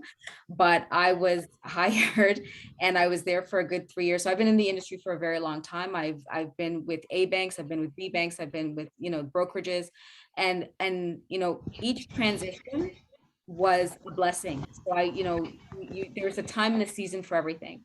So whatever season you're going through right now, count it all joy, receive it, you know, benefit from it, rest in it for the time that you're there. But when you start to feel that, that anxiousness or that discomfort, that's your transition mode, right? Don't rush, don't beat yourself up, don't beat yourself against the wall. The best advice that I can give you and give everybody here is be kind to yourself. Be kind to yourself. All right. Because everybody goes through it at some point in time, and you're never going to always know what it is that you're supposed to be doing at any given point in time. For me, I am a mortgage agent, yes, but I noticed that every single brokerage that I was with, everybody asked me how to underwrite your deals, and the agents that have been, even veteran agents, how do I underwrite this, and how do I do this, and how do I do this? And I jokingly one day said, you know what, I'm just going to create a course. And somebody said to me, you should. And I joked about it, and I wasn't serious. And then eventually I just started writing things down, and and it became, you know, one page after another page that became a book, that became a course. And even to introduce the course took me 2 years because I was afraid to introduce the course. And I tell you, I introduced the course. I've been doing it for 1 year, 1 full year. And I have brokerages and companies, and something big is coming up that I can't talk about. But, you know, I think I have trained over 200 students this year, right? And it's just been a blessing, and I'm grateful for it. But as I said, just be kind to yourself, and things will happen in its time. Amazing. Thank you so much for sharing that. And just for folks know how I got in touch with Camille, a good friend of mine who's on the call, Daniela, that's always supporting. She actually took part, I believe, in one of the courses and was just raving about Camille. And she's just Daniela, yes, I know the name. I was like, I know Daniela. I know that name. I just can't remember. She's on the call. She's the one that connected us. And I was just like, okay, we got to get her up here. So shout out to Daniela for always supporting. Stephanie, question for you. You describe the work that you do as working with the different dynamics of the human being. In your personal professional experience, you know, what do you feel is the most difficult space for clients to unlock? And what, in your professional experience, are some of the keys to kind of unlocking that space? I know the question is a little convoluted. Hope that you kind of get the essence of it, though. But yeah. Okay. I really think it comes down to something we've talked a lot about today, and that's like mindset and limiting beliefs. I really strongly believe that if you are thinking about getting into real estate or thinking about pursuing some vision, if you don't have faith in that vision and faith in your ability to actually achieve it, you're not going to get very far. Again, that first little bit of resistance, it's gonna, you know, knock you over. So I think it's quite a process, because first you have to even have the awareness and the presence to realize that these limiting beliefs actually exist, that you're actually giving yourself negative self-talk, you're actually, you know, falling into fears and patterns and that sort of thing.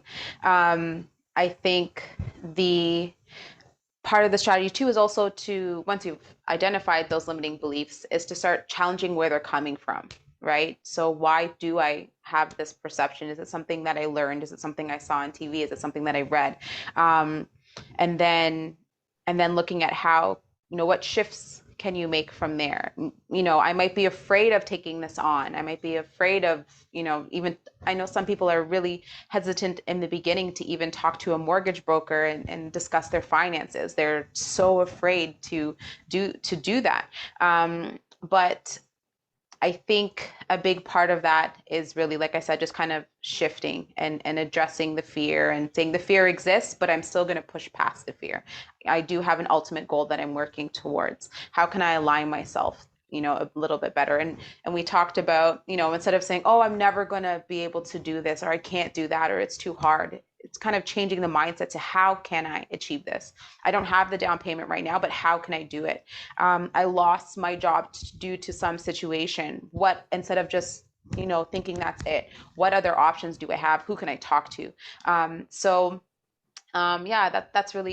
what I would say. It's those limiting beliefs that can become so deep rooted due to our experiences, culture, our socioeconomic status. I mean, there's so many different things at play there, and it's tough, but it's always possible to create change and seek change and evolution if you're actually open to it.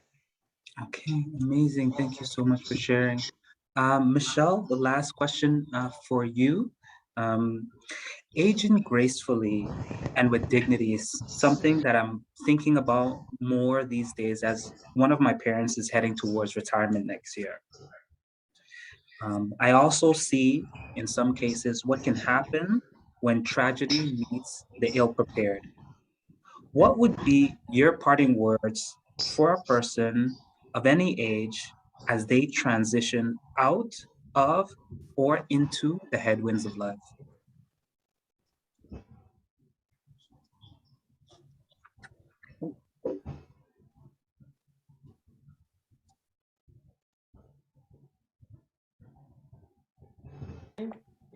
Thank Yep. you. So some of you know, or may Google, I've had real estate has saved my life a few times. Okay. I was in a significant motor vehicle accident. It was real estate that saved me. I've had to have, relationship dissolve, and real estate saved me again. So what I would say is, in any transition, is really understand that there is no constant in life. There's always going to be change. So you can prepare as much as you can, but it's never going to be the right answer or the perfect solution. And this is really, it's an example of what we've gone through in the last 2 years. People say that they have faith and they trust, and then they get tested. And really, we are here to be tested and see if that is really true.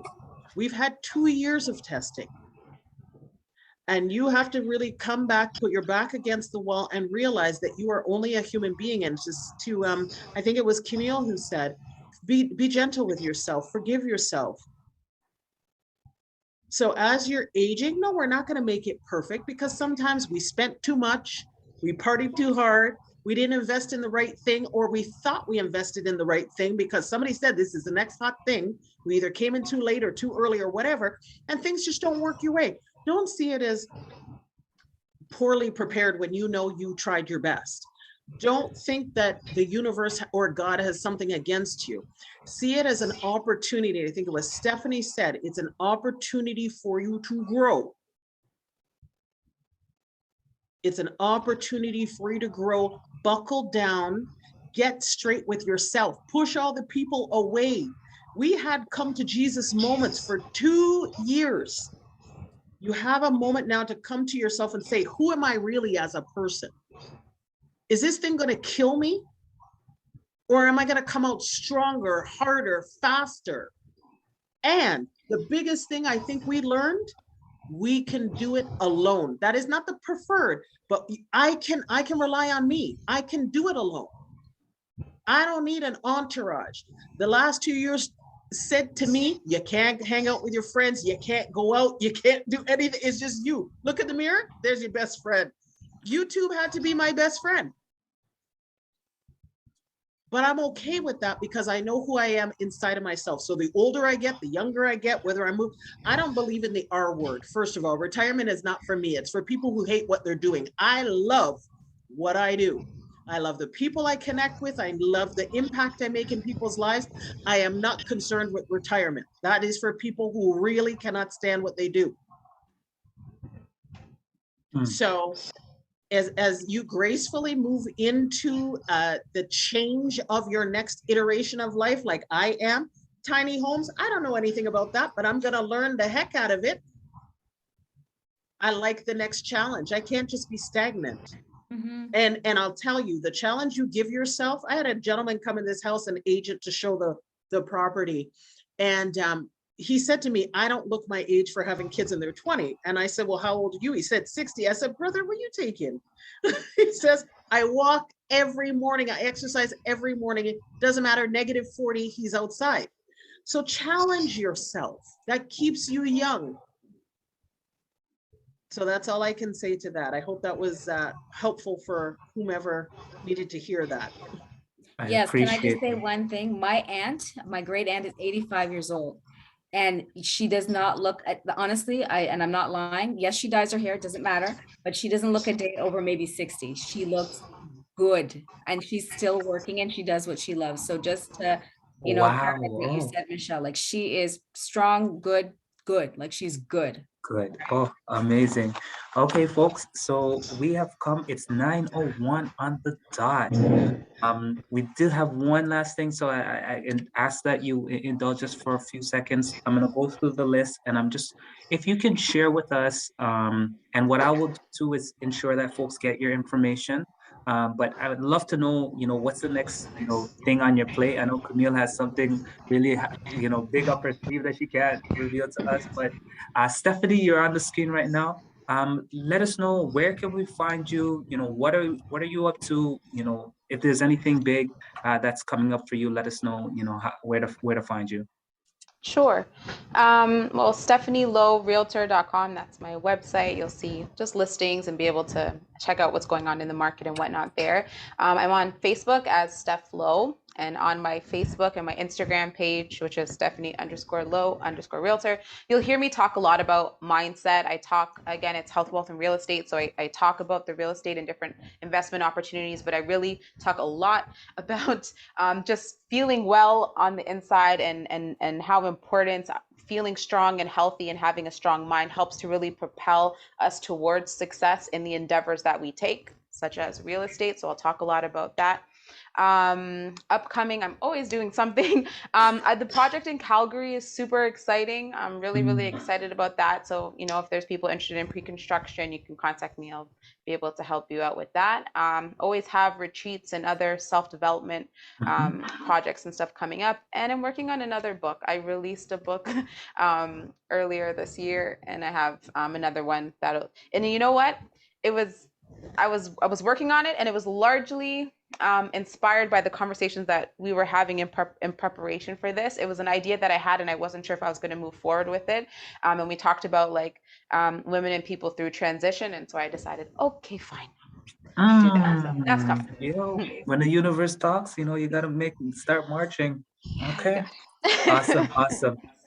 Michelle, where can we find you? What are you shared a bit of what you're up to, but anything that you want to leave us with, where can we find you, and what are you up to these days? So if you Google Michelle Loeng Francis, which I will type here, you're going to find out probably way too much about me, but you will find out some things about me and what I'm up to. Also, I'm under the hashtag or the @ of TTG Group on Instagram, on Facebook. If you just put it in Google, you'll find me there. As of December the 1st, we launched so we have the Henry Alexander House, which is our place of performance and education, where we support young people or people in general with the gaps in their education and their learning. We have partners that we partner with, some high-level partners such as, Junior Achievement and Habitat for Humanity. The City of Pickering is a huge fan of the Henry Alexander House. We launched the Leon program, with his youth and trades program. So we have an online 21-week program that is also supported to not just get our young people into the trades, and we've partnered with Seneca College on that, but also to work through some of the traumas that our young, particularly our young men, have experienced over the last 2 years. And on December 1st, we just launched our underrepresented artist wall in one of our partner real estate offices. They gave us a 25 by 12-foot wall to showcase our community young people doing their art. We are not just showcasing their art, we are selling their art, we're NFTing their art and protecting it for them. And what I'm coming up with next is I'm working right now with our real estate associations to bring forth a leadership through trauma, so that as much as the doors are being opened in boardrooms and senior executive spaces for people of color, particularly women of color, we cannot stay there if we are still trying to navigate the trauma over several years, specifically intensely over the last 2 years. So we're starting to help business owners and brokerages really have the conversation to learn how to lead and lead through trauma, so people can stay in their respective places, because right now we're in the great resignation and people are not applying for jobs. And a lot of that happens because of trauma and the fear of walking back through trauma's door.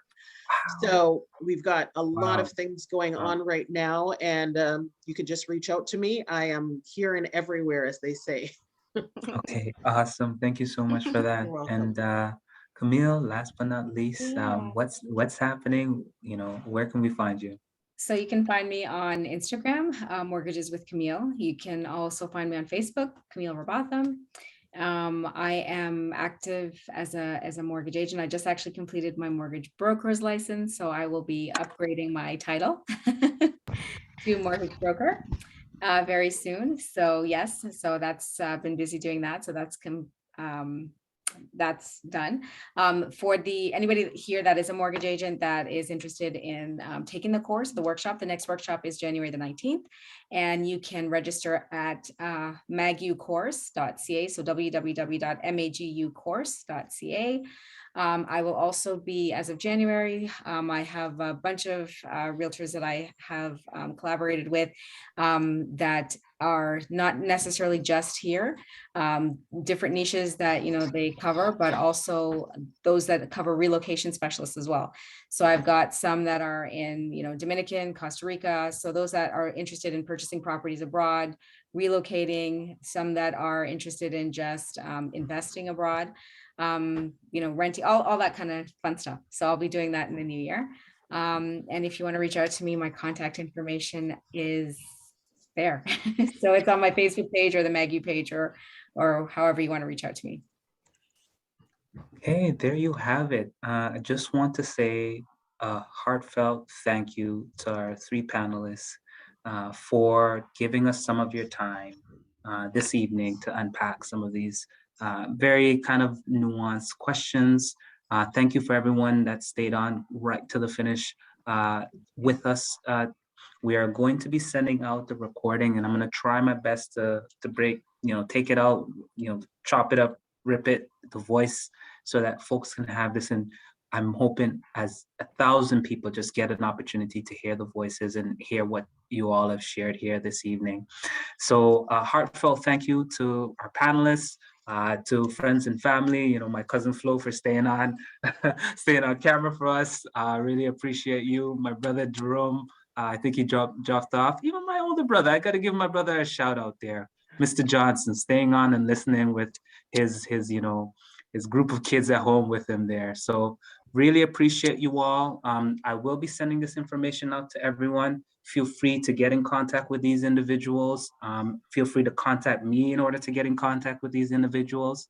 As someone rightly said in the chat there, if you want to run fast, you run alone, but if you want to run far, you run together. So thank you all for taking the opportunity to spend this evening with us, and really looking forward to some more conversations and build your network, folks. So thank you, and have yourself a wonderful evening, everyone. Thank you. Thank you. Thank you. Thanks, everybody. All right. Thank you. Bye. Thank you. Thank you, Kwesi. No problem. Stephanie, All right. Camille, Kwesi, thank you Yes. so much. Yes, thank you, problem. ladies. Thank you, Kwesi. Appreciate it very much so. No And worries. hopefully we'll touch base soon in the new year. Okay, Yes. awesome. Sounds good. All right, take care, everyone. Have yourself a All right. wonderful evening. All All right. right. Good night. Good night. Bye.